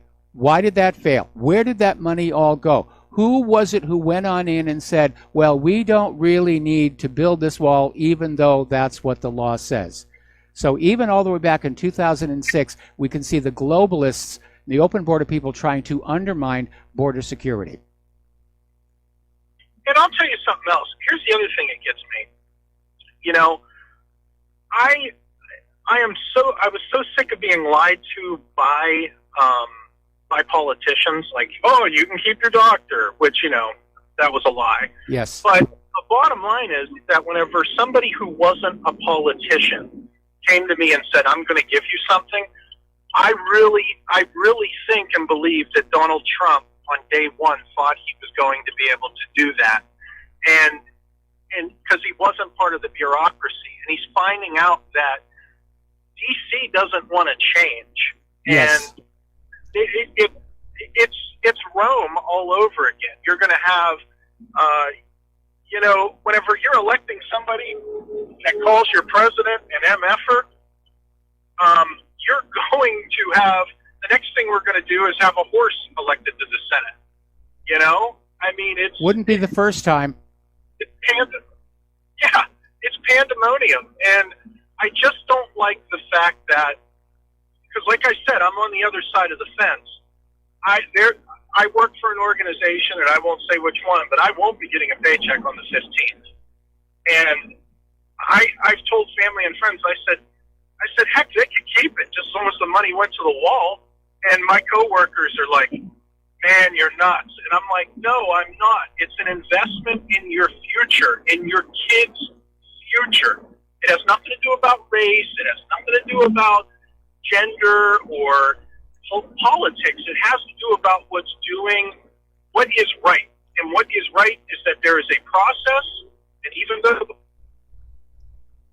21st century new take on it, but there needs to be a process there that will allow people to get across the border in a lawful manner. Yes. And I just, it irritates me that the government can't see eye to eye. I always said, Trump could come out and cure cancer, and the Democrats would say, well, he killed at least 1.3 million white blood cells. And they would be up in arms over that. Yeah, they would be. I mean, that's the Democrats' attitude. There is nothing Trump can do that will be seen as a good thing, and they are working very hard to make sure Trump accomplishes nothing. They're willing to sacrifice our border security, not just to the gods of globalism, but for the sake of the 2020 elections. Well, I want to just tell you on a final note that I'm actually really happy that I found your show. I found it back during the 2016 election, and then I've been hooked ever since. And like I said, this is my first time calling in. But if I was, my final thought is this. If I was Donald Trump, I would have a weekly press conference from the Oval Office. Because the only thing CNN did was call him a liar after he got done. Yeah, Tom, I got to let you go. We got to take a commercial break. Thanks and good luck. We'll be right back after these few words. Aloha, America. Welcome back to our show here. We're going to go back to the phones to Layla in Canada. Layla, welcome back to the show. And what is on your mind today? Yes. Hi, Mike. This is a follow-up to yesterday. You said I wouldn't be calling back for a while, so I wanted to prove to you that you are wrong. I am calling back today. Mea culpa maxima. One of the reasons is that I wanted to correct the name of the village. You said that I referred to. You said it was Der Azor. Yeah. Actually, Der Yassin. You said people could look it up for themselves. Der Yassin. Okay. Have the correct name, Yassin. But furthermore, the whole story has been whitewashed.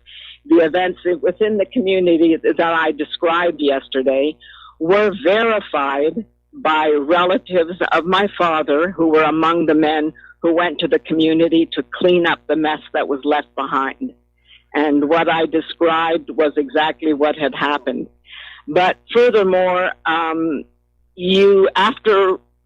I hung up, you said that I should have some decency and common sense.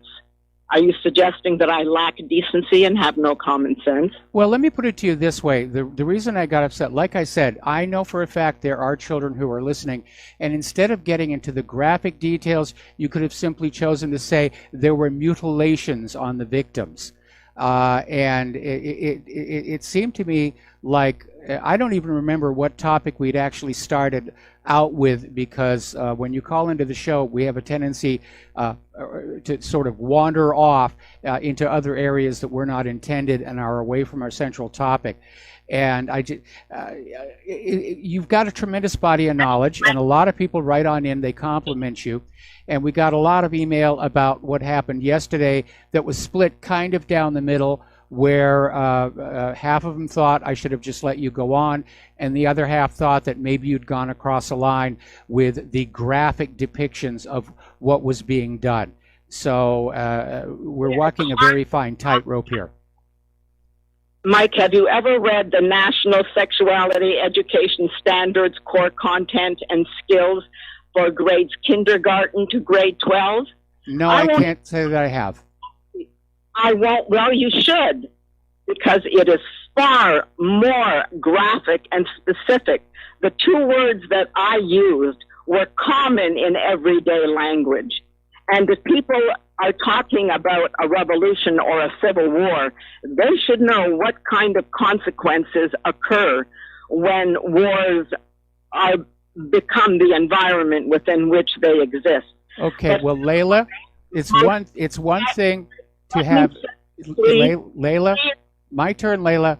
Okay, it's one thing to have anatomically correct words in the context of a medical book or an educational book, and quite another to be using those terms in combination with depictions of knives slicing parts of the body off.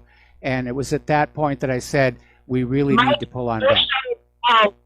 Your show is called What Really Happened, past tense. You also promote yourself as an advocate of free speech. Yet right now you're censoring me by playing your music, and you're going to blow me off. Well, look, I don't choose when the music comes on. That's up to the clock. But you're absolutely right. We're going to say goodbye, and we're going to let you go. We'll be back with hour number 3 after these few words. Aloha, America. Welcome back to the show here, and this is hour number 3. The phone lines are open, 800-313-9443. We're going to go back to the phones. Al in Canada. Aloha, Al. Welcome to the show. What's on your mind? Aloha, Mike. I want to expand a little bit on something Dustin said, over an hour ago. He brought out the fact, which is on your website, about the IMF. Although that's going to be retiring a little early. Didn't David Rockefeller tweet something to Donald Trump? Not that I recall. I'm not saying it didn't happen, but it doesn't ring a bell. Oh, he told him to shut the up? Oh, yeah, I remember that one. Yes. Yes. I mean, right there. Maybe Rockefeller, or not Rockefeller, sorry, David Rothschild. Yes. It was Rothschild. Yes. And right there, he showed his hand. So he kind of proved everything that kind of was, people were kind of being called conspiracy theorists and all that jazz about. Yes. Whereas, the owners of the Federal Reserve, I mean, they're shareholders of the big banks, but who owns the big banks? Well, Right? the bankers basically rule the world, and that was the whole point of creating private central banking 300 years ago. It was a very clever scheme that basically took control of the people's currency away from the people and away from the civil government and put it in the hands of the bankers. And once they had control of the currency, they called the shots. In fact, it was one of the Rothschilds who said, "Give me control of a nation's currency, and I care not who makes the laws." There it is. It's right there out in the open. I mean, that tweet said everything as far as I was concerned. But another thing, too, Mike, I've kind of noticed, I've been listening to you for probably a good seven years, like live. And then, of course, I've been on your website for a long, long time. But, a few years ago, you weren't as tolerant as you are now when it comes to people calling in. And, I remember, like, a few people that call in regularly, you even kind of, like, went, whoa, and, you pull the reins back and said, hey, listen, this is my show, not yours.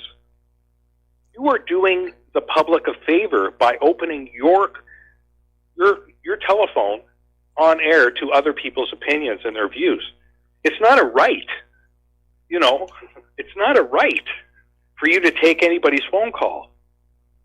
So, I mean, I wish, your viewers would consider that. Yeah. They call in and they inundate you with nonsense or whatever. Or just kind of leaning to one side, which has happened a lot, too. You know what I'm saying? Well, I know what you're saying here, and part of it is as I've gotten older, I'm getting a little bit more mellow. But Layla challenged me about freedom of speech, and I do support freedom of speech, but there are caveats on it.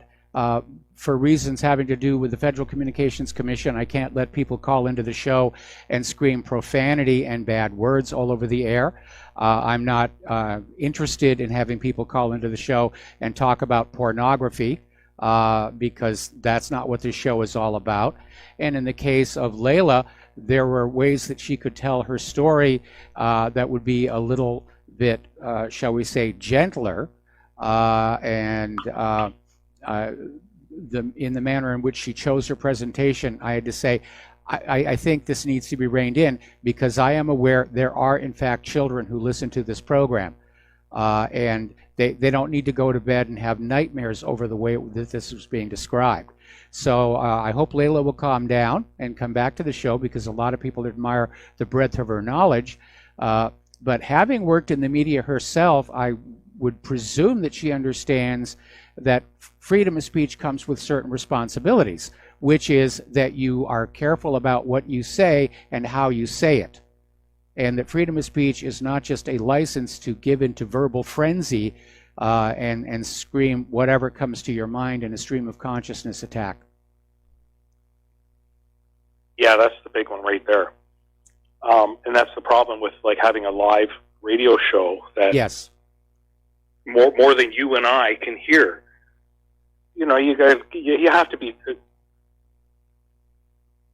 I think everybody should just pull back a little bit right now because we're getting like so close to a cliff. Yes. With everything that's going on, I mean, people just need to pull back and just stop, take a breath, and if there's flowers, smell them. If not, just think about what's going on and how we can stop this from happening again. If there's any hope, I don't know, Mike. Maybe it's like you said. There's going to come a collapse, and it's going to be horrific, and here's what you need to do in order to mitigate a lot of the, ancillary effects, blowback, or whatnot. I appreciate your time, Mike. We love your show. Thank you very much. Thank you very much. Mike in our control room just sent me a message over the text window saying that you don't have to be graphic and gross to express outrage, and I think that's really what it comes down to. We're going to do a shout out now to our on-air affiliates who are just now rejoining our network, and we're going to go to Don in the Philippines. Aloha, Don. Welcome to the show. What's on your mind? Hello, Mike.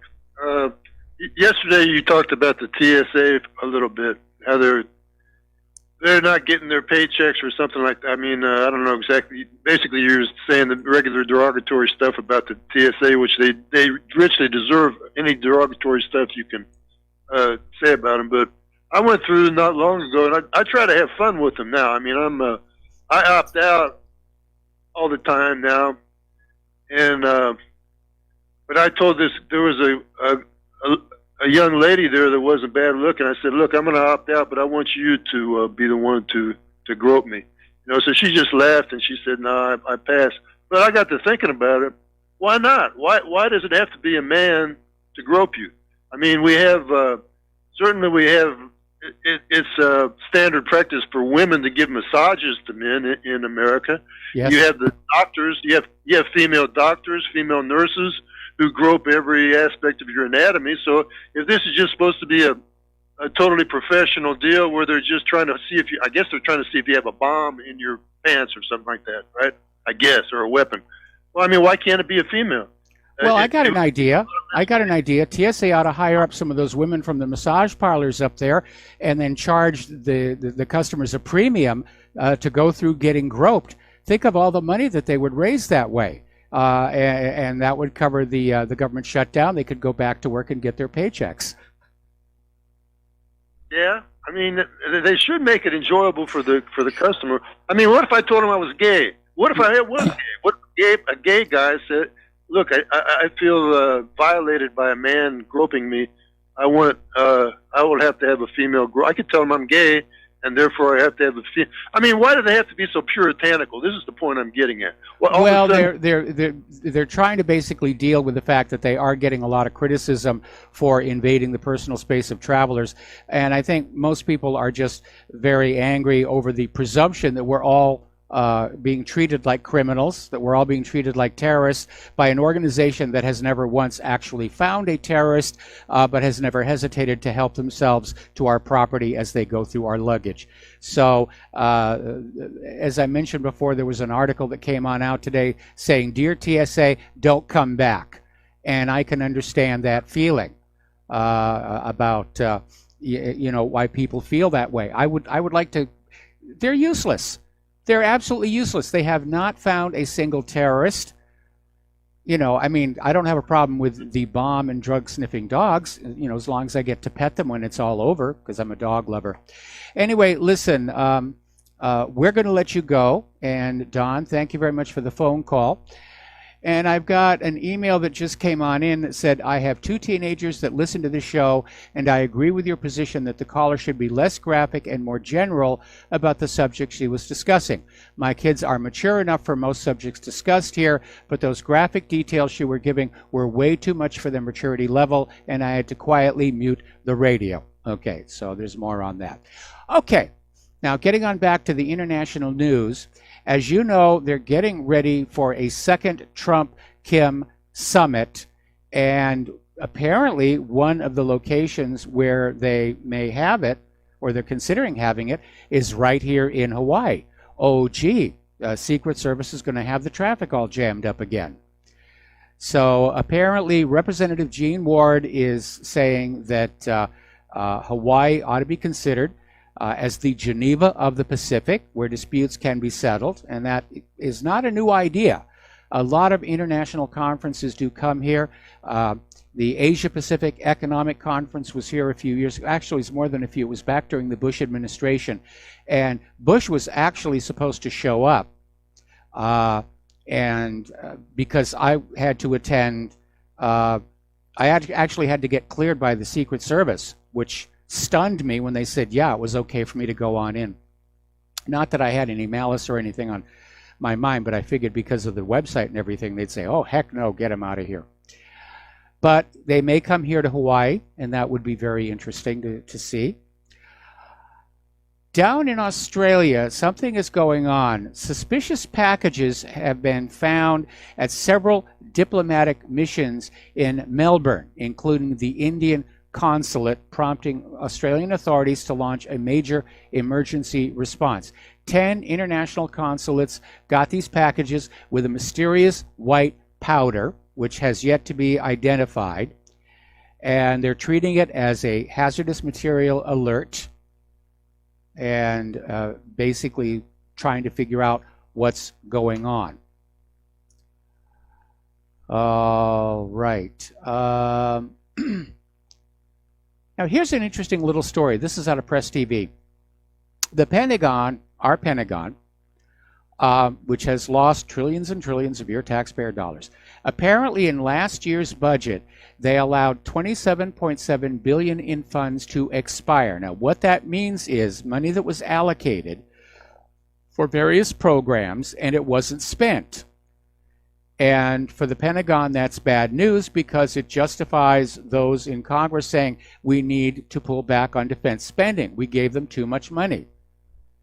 And I remember we went through the same thing with NASA. There was always a big push to make sure that we spent all of our allocated money by the end of the fiscal year. Otherwise, we faced budget cuts the next year. It's kind of a weird mechanism, I think, but that's the way it works. But there's $27.7 billion in unspent money sitting in the Pentagon. Now, to fully build the wall that Donald Trump ultimately wants, all the way from the Pacific down to the start of the Rio Grande, is $25 billion. So right there, without Pelosi, without Chuck Schumer, is enough money to build the entire fence, not just this small section of it, with enough money left over to hire forensic accountants to find out where the Pentagon and the Housing and Urban Development Agency lost those $21 trillion. I think it's a great idea. I think we ought to be talking about doing that here. On the other hand, there's a different opinion. Over at the U.S. House of Representatives Armed Services Committee, the top representative, Mac Thornberry, told reporters that he opposes using U.S. defense funds for the border wall. And his exact quote to the reporters was, "I am opposed to using defense dollars for non-defense purposes." Well, Mac, building a wall to keep out invaders is, in my opinion, a defense purpose. And let's be very honest, most of the money the Pentagon spends is not for defense. It is for offense. Now, the Pentagon, this is coming out of Free Beacon, is out there saying that the current military logistics system is not ready for a war with China or Russia. And they had this special task force on survivable logistics evaluating the military's current airlift, sea lift, even pre-positioned equipment, and supplies. And they said that there's problems. There are major problems with supporting forces during a high-end conflict, meaning against somebody who can actually stand up and fight back, unlike all these little tiny countries the U.S. is slapping around all over the place here. So the report said in an unclassified summary, since the end of the Cold War, the United States has not fought an adversary capable of the catastrophic disruption of military supply chains and deployment of personnel and materials. Now, I'm sure what the Pentagon is talking about is they want more money to start building up the fleets of cargo planes and cargo ships and so forth and so on. But it does underscore something I've been saying along. We're not capable of fighting a war against Russia or China and winning, let alone both of them together. All right, we're going to grab a phone call. Tony in Puerto Rico, aloha. Welcome to the show. What's on your mind? Hello, Mike. Yeah, I have a quick question. That congresswoman who called President Trump Mother Effer. Yeah.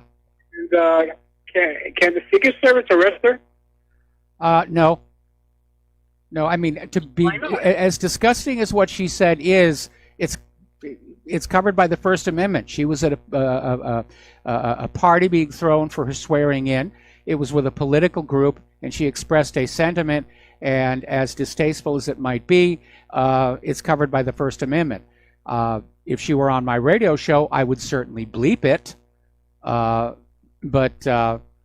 Yeah, there's nothing the Secret Service can do until she comes on out and threatens physical bodily harm against the president or the president's family.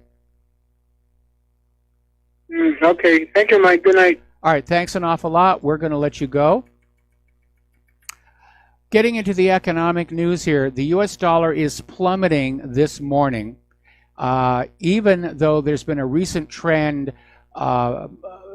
more hawkish views in the Fed rate shift expectations. The Fed has been raising rates, which has slammed the stock market.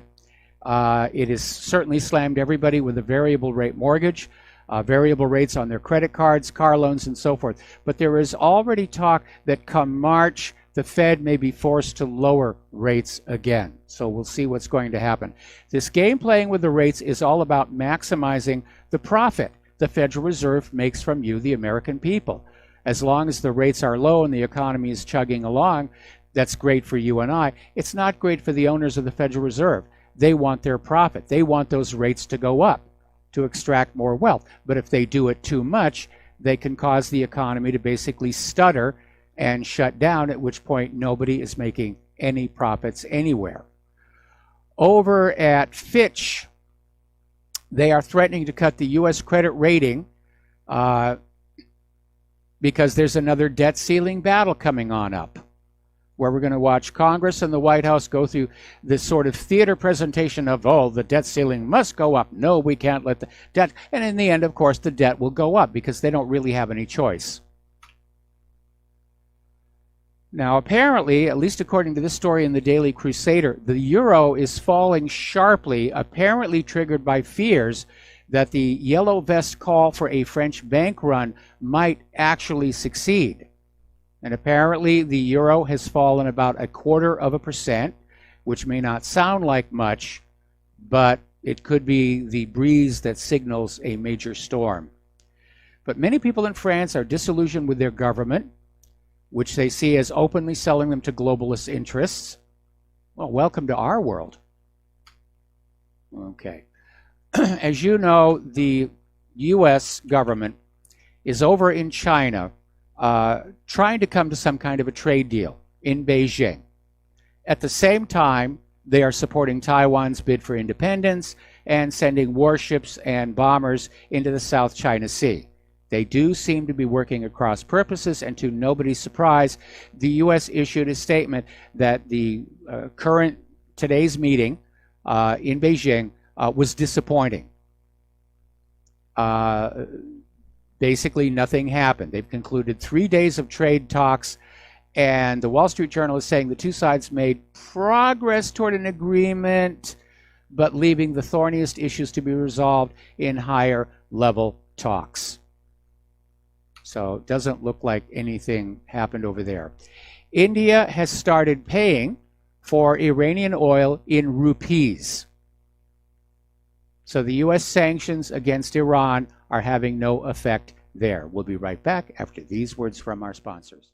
Aloha, America. Welcome back to our show here, and we're talking about the economic news. Standard & Poor's has now downgraded Pacific Gas and Electric to junk status.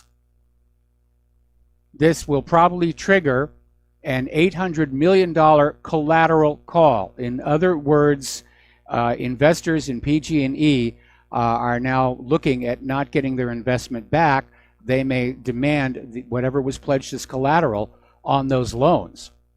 Now, the reason this is happening is because PG&E is now open to all kinds of lawsuits related to those California wildfires, because it's been established that a high-tension line that had not been properly maintained is what sparked what was called the campfire, I think, that just caused a huge amount of damage. Now, PG&E's got a bad reputation. It's catching up with them. If you remember Aaron Brockovich, it was PG&E that basically had that hexavalent chromium contamination out at Hinckley, California, that made all those people sick. And there was a huge, huge lawsuit, and it made Erin Brockovich famous. They made a movie about her. And now we have PG&E again, because of their very lax procedures, sparked off this fire. There's no question that they sparked it off. They're looking at massive lawsuits, and it looks like PG&E may be in serious trouble. Now, obviously, somebody somewhere is going to have to come in and take it on over in order to continue gas and electric service to their customers. Maybe it should be the state of California. Turn it back into a public utility and get it away from being a privately run for-profit corporation. Privatization has always been a disaster for the customers of any of these utilities. Maybe the PG&E case will be an opportunity to reverse that trend and say this has to go back to being a publicly owned, publicly operated utility. I think that would be a really good thing. Now, Jeff Gundlach, every January, has a Just Markets webcast. And over the last several years, he's been very, very accurate. And so he's come out with his webcast for this year. He's nicknamed the Bond King.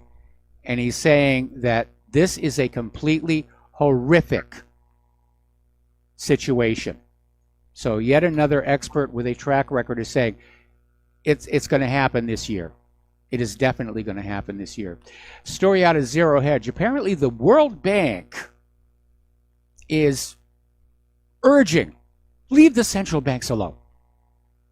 And apparently the World Bank just wrote this politically charged mini Project Fear report aimed at Trump, saying, it's titled Storm Clouds Are Brewing for the Global Economy, which we all know. But their argument is out there is leave the private central banks alone. Really, it's not their fault. Don't do anything about the private central banks.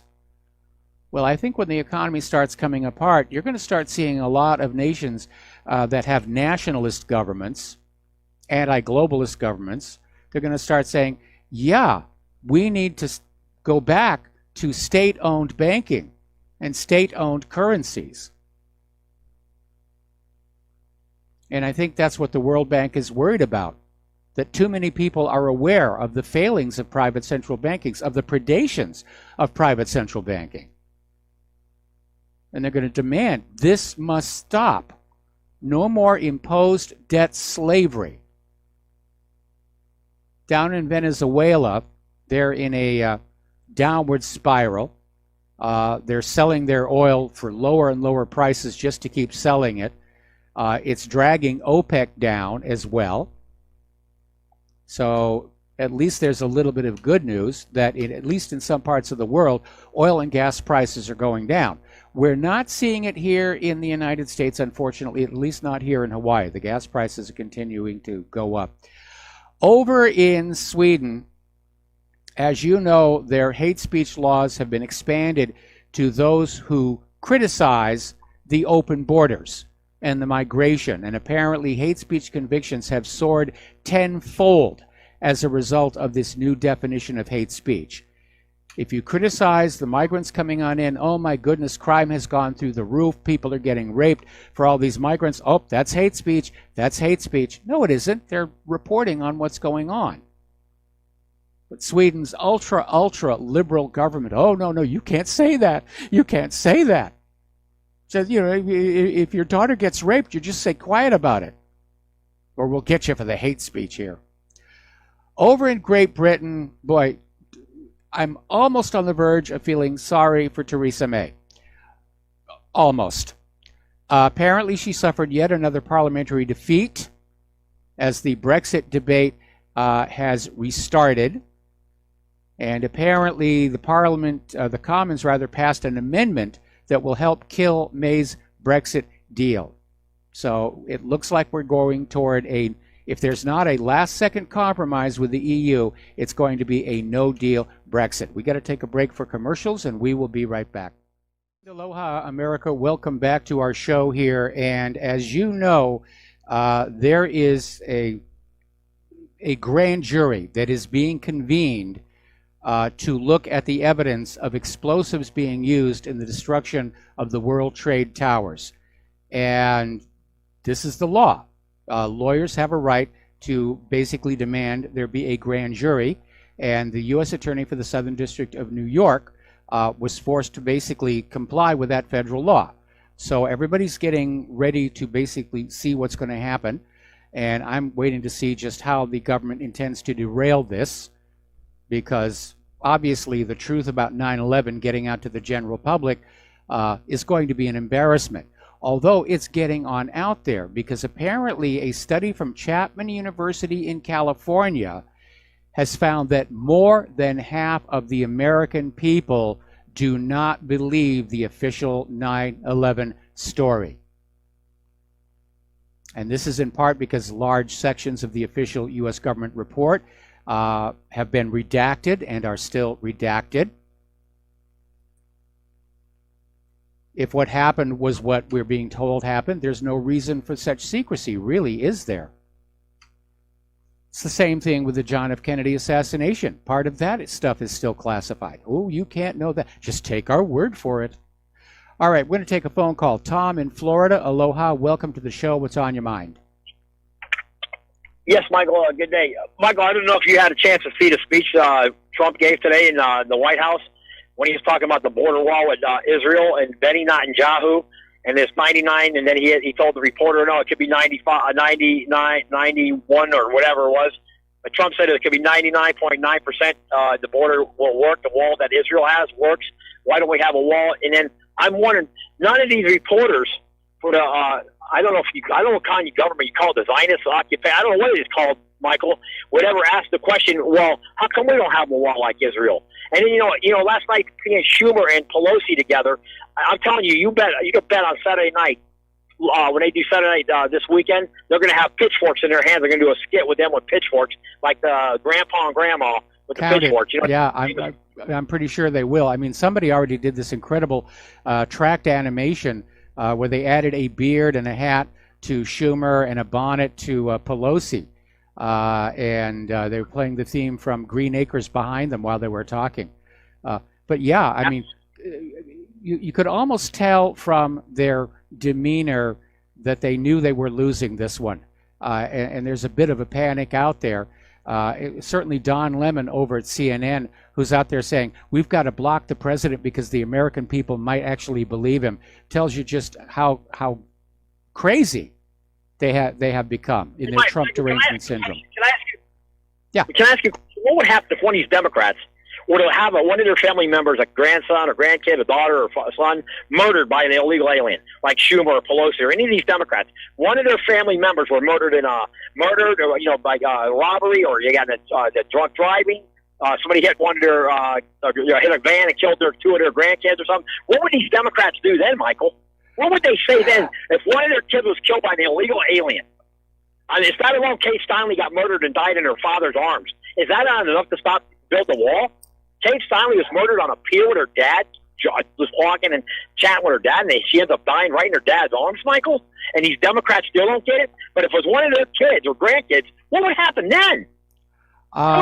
I'm sure they would basically say it's a tragedy, respect our privacy, and that's all that they would say, and the corporate media would try and make it go away. I mean, look at that shooting incident with that 7-year-old black girl, where at first everybody's saying, oh, the suspect was white, it was racially motivated, it's a hate crime, and everybody was going completely ballistic on this. Even the Young Turks got caught up in this, and then they've arrested 2 suspects, both of whom are black, and the story has just vanished from the corporate media because it doesn't serve the purpose of fanning up race hate in this country. It doesn't keep us divided. Well, there you go, Michael. You know, you got to remember who's controlling the media, controls the mind of the... I call them the nitwits or dimwits, whatever you want to call it. But, you know, going back to this border wall, you're talking about a country that's being invaded by another group of people where they don't know the common language of our country. They don't speak English. Why aren't they going to South America? Why isn't Argentina taking them in, or Paraguay or Bolivia or Panama? Panama's got a great economy. Why do they go to Costa Rica or Ecuador? Why are they coming here? Well, because Panama and Ecuador and Costa Rica, they've got secure borders, and they've got very strict immigration policies. I mean, there's an ad that runs on whatreallyhappened.com on how to emigrate to some of these places, and there's a process you have to go through. these people who are clustered down there at the southern border of the United States have been told that you can just walk up there, step over the border, and there will be free stuff. And again, I understand Trump's wall is a symbol. In a way, Pelosi is right. It's a monument to his administration, which is another reason why they don't want to see it get built. But the reality is it wouldn't be needed if the executive branch was enforcing Title VIII, including that provision that makes it a felony for any government official to aid and abet illegal immigrants. The laws are already on the books. The problem is they're not being enforced. Well, I want to ask you this, Michael, and I know you got other callers probably. I'll let you go real quickly. The mayor of Oakland was telling these illegals that ICE is coming to get them. How come she wasn't arrested by the federal government? Why wasn't she arrested? Because look at here now. This lady was aiding and colluding, and telling these people, alarming them that they're going to be arrested, which is the law on the books. But Trump or nobody in California who has authority arrested that lady. Once that precedent was set, like the sanctuary cities, I can't believe that Trump is not telling his agents to go arrest these politicians. I don't care who they are. They're aiding and colluding and obstructing our federal judicial system with illegal invasion. There's no such thing as a sanctuary city for bank robbers or people are stealing food. But to me, you got a sanctuary city for all these illegals, and now you're going to get free health care in California and New York. These blue states are going to give them free health care so they can have I don't know why, because their voter rolls are already blue. They're not ever going to vote Republican. I mean, what are you trying to pad these rolls with millions of more voters? This is all about the changing of the demographic of the United States. That's exactly what it is. That's exactly what it is. They're bringing in all these third world population of the country at the same time. Planned Parenthood is trying to abort as many white babies as they possibly can. They are changing the demographic face of the United States of America. Absolutely, Michael. And this is a massive conspiracy that is your radio show and John and James. You guys are exposing the truth, and the truth will set you free. And I'm telling you, this is just a wake-up call, because that wall will be built. I believe Trump will have to end up going with the option of building to Army Corps engineers. He's not going to get the votes from the Democrats. You're going to have to take the Army Corps engineers, build that wall, and that's it. Let them have this monument, because that's what we need. Okay? Okay. And that's what we need in this country. We look like Teddy Roosevelt. Speak softly, but carry a big stick. That's it. That's it, Michael. All right. Well, thanks an awful lot for the phone call, Tom. We're going to let you go. All right, getting into the world of computers and computer surveillance, and it seems to just every day that goes by, you find out more and more how you're being abused. Apparently, Facebook is now being declared as crapware because it comes pre-installed on a lot of smartphones, including Samsung devices and iPhones. And because of the recent scandals of Facebook tracking people and sending that data off to who knows where, customers have decided they want to delete Facebook. They're closing their accounts, they're deleting their accounts, they want to delete the app. Surprise, surprise, you cannot remove the software from the Samsung devices. You can disable the app, but you don't know if it's still running in the background somewhere. Even worse, some Android apps are secretly sharing data with the Facebook app. So even if you're logged out of the social network and you don't have the Facebook app actually running, other apps on Android are sending it information. This is coming from an advocacy group, Privacy International. And they announced the findings at a presentation of the 35th Chaos Computer Congress last month. The organization tested 34 applications and documented the result and found that 61% of the apps tested automatically tell Facebook the user has opened the application. So apparently, yeah, it's an issue. Now, I understand that starting with iOS 12, pardon me, iPhone users have the option of deleting some of the embedded apps that come with the phone, including Facebook, which I'm going to be doing as soon as the show is over here. Tim Berners-Lee, who is considered the father of the World Wide Web, let's see, Mike in the control room is saying it took me a month. Actually, David in our control room said it took me a month in custom firmware to despook Android. Huge PTIA. I'll let you figure out what that last part means for yourself. Anyway, Tim Berners-Lee, the father of the World Wide Web, is out there launching a radical startup to try and take back the internet from Google and Facebook. He's apparently launching what he hopes will be a new massive startup social media that will break the dominance of Facebook, Google, and Amazon and allow users to basically take back control of their data. Well, my goodness, sign me up. All righty, here's a very alarming story. This is from Motherboard. And it turns out T-Mobile, Sprint, and AT&T are selling access to their customers' location data, and that data is ending up in the hands of pretty much anybody who wants it, even if they're not authorized. Now, supposedly, the customer's location data is to be made available to emergency first responders, to police, fire, ambulance. If you hit 911 and you can't talk, they know where you are. They pass that information on. But apparently, it's going on out to people not authorized to possess it. So this article, which appeared on motherboard.vice, they basically gave a bounty hunter $300. He then proceeded to locate a designated cell phone. Now, let me give you a reason why that could be a bad thing. Let's say you live in Los Angeles and you decide to drive to Las Vegas for the weekend. And criminals have set up this operation where they're accessing all of this location data for phones, and they're watching all these cars on the road from Los Angeles to Las Vegas, and so they know you are away from home, and they empty the place by the time you get back. Now, here's a little bit of good news. Mayor Reed McGuire has nominated Julian Assange for a Nobel Peace Prize.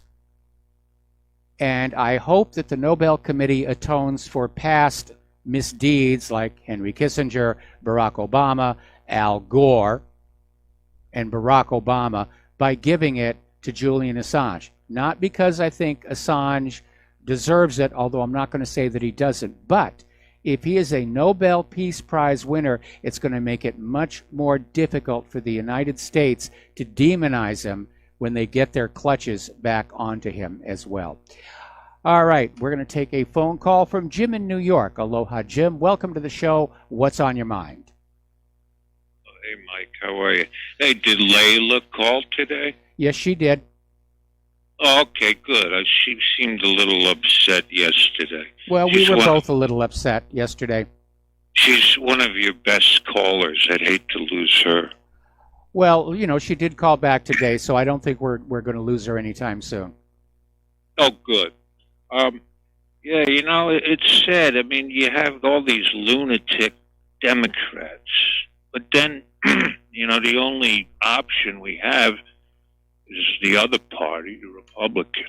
Mm-hmm. And when you get the first act of the year is the anti-BDS law or act. Yeah, the first thing the Senate did. Now, that's on hold.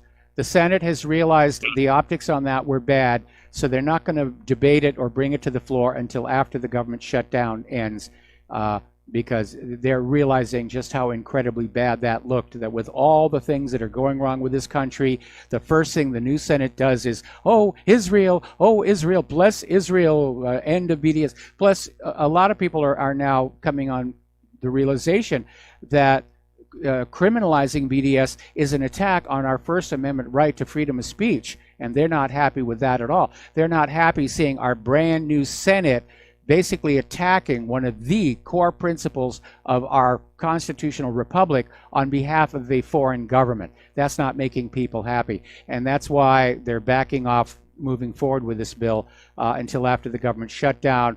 I think they're waiting for some point when there's something else in the news cycle that they can sort of hide behind, and then they'll try and rush it through. But there are already court challenges against these rules and laws criminalizing BDS. It's going to wind up in the Supreme Court. Yeah, it's outrageous. I mean, absolutely unconstitutional. And it's just, that's, I mean, I think even the Zionists are embarrassed with that. Like, they overreach. Like, hey, this doesn't look good. This is too obvious. Well, I think the reason the Zionists are pushing for this criminalization of BDS is because they're losing the public debate. The world is watching what's been going on in Gaza and the West Bank, and Israel's propaganda about they're all terrorists and they want to exterminate us, and it's falling on deaf ears because everybody can see the military disparity between mighty Israel, which has nuclear weapons, and all kinds of other weapons supplied by the U.S. taxpayer, versus Gaza and the West Bank, where they're basically throwing stones at the Israelis. So since they can't propagandize BDS out of existence, they're trying to get countries around the world to criminalize it, many of whom have. But here in the United States, it's going to have to pass a Supreme Court challenge on the First Amendment. I would be very shocked if the Supreme Court carved out an Israel exemption to the First Amendment. And if they do, I would say we're one step closer to mass rioting in this country. Yeah, I think it's just, you get the worst of both worlds. You get, the Democrats have lost their minds with this crazy talk. But then, like, our only alternative is Republicans. And look what they do. They pass this, or they put up this anti-BDS law. It's like you get the worst from both. Yeah, unfortunately you do. Anyway, listen, Jim, I got to let you go. We got to take a break for commercials. We'll be back with the last segment of our program after these few words. And aloha, America. Welcome back to our show here. Last segment of our program today here. So we're going to fill this last segment with human-caused global warming. And as you know, there is a major storm blasting across Europe. Hundreds of people are trapped in their homes in the alpine regions. There have been avalanches. At least 12 people have been killed, most of them in avalanches. In Austria, hundreds of residents are stuck in their homes due to the blocked roads. Power outages, snow-laden trees took down the power lines. It is really bad. Apparently, they're expecting up to 10 feet of snow in Austria. There are 1,000 miles of ski slopes closed out of concern for safety because of the avalanches. And when you know that they're closing the ski resorts, you know it is a cold, rough winter. Another story, this one coming out of the Express in Great Britain. Europe to be hit by a meter of snow, and the Met Office is issuing a weather warning saying that there's going to be showers of snow and sleet. They are still not saying what's going to happen to Great Britain, but we'll see. Anyway, let's see. Britain is braced for a Siberian snow bomb. There's a freezing Arctic triple storm vortex set to batter Great Britain until March. They're going to have a month-long storm. It's going to probably look like a scene like right out of Day After Tomorrow. Over in Reno, 30 inches of snow fell at the Diamond Peak ski area, 4 inches at the Reno airport. And again, getting back to the Alps, in the Austrian and Bavarian Alps, heavy snowfalls have left areas paralyzed, with more than 2,000 people trapped in villages and ski resorts cut off from the outside world. 5 people have been killed, 2 more are missing. The entire Austrian ski resort of Hochkar was evacuated on Monday amid fears of avalanches. They brought everybody down from the mountain, both guests and staff. That's never happened before in the history of Hochkars, but they're saying they can't make any guarantees of safety right now. Apparently 3 feet of snow fell in just 24 hours.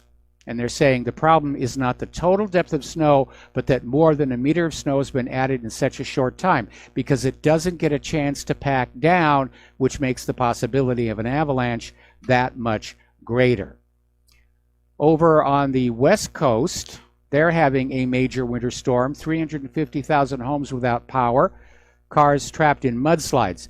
Again, this is because of all those places where they had those wildfires earlier the year, or rather late last year.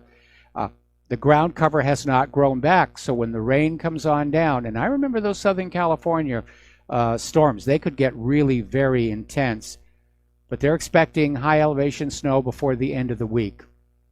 I remember one time, after my first marriage and before I met Claire, I was doing a lot of rag setting out in the Channel Islands. And I remember there was one time we were in at Two Harbors at Catalina, and we could see there was a storm coming in. And for some reason, our captain, he owned the boat, it was his boat, and he had his master's papers, he got up early and he sailed us out from the harbor before the rest of us were even awake because he wanted to test his ship and his crew. So we got to sail across from Catalina to San Pedro in the teeth of a November storm, and that was the last time I talked to him for a very, very long time, because that was a very dangerous thing to do. I began to wonder if he had a death wish. All right, article. Actually, we're coming up here on the end of the show, so please stay tuned for John Stadmiller. I'm sure he's got lots and lots of interesting things to share with you. Please take what you learn here, share it with everybody else that you can. Please donate to RBN. Please donate to whatreallyhappened.com. We'll be back tomorrow. Aloha, America.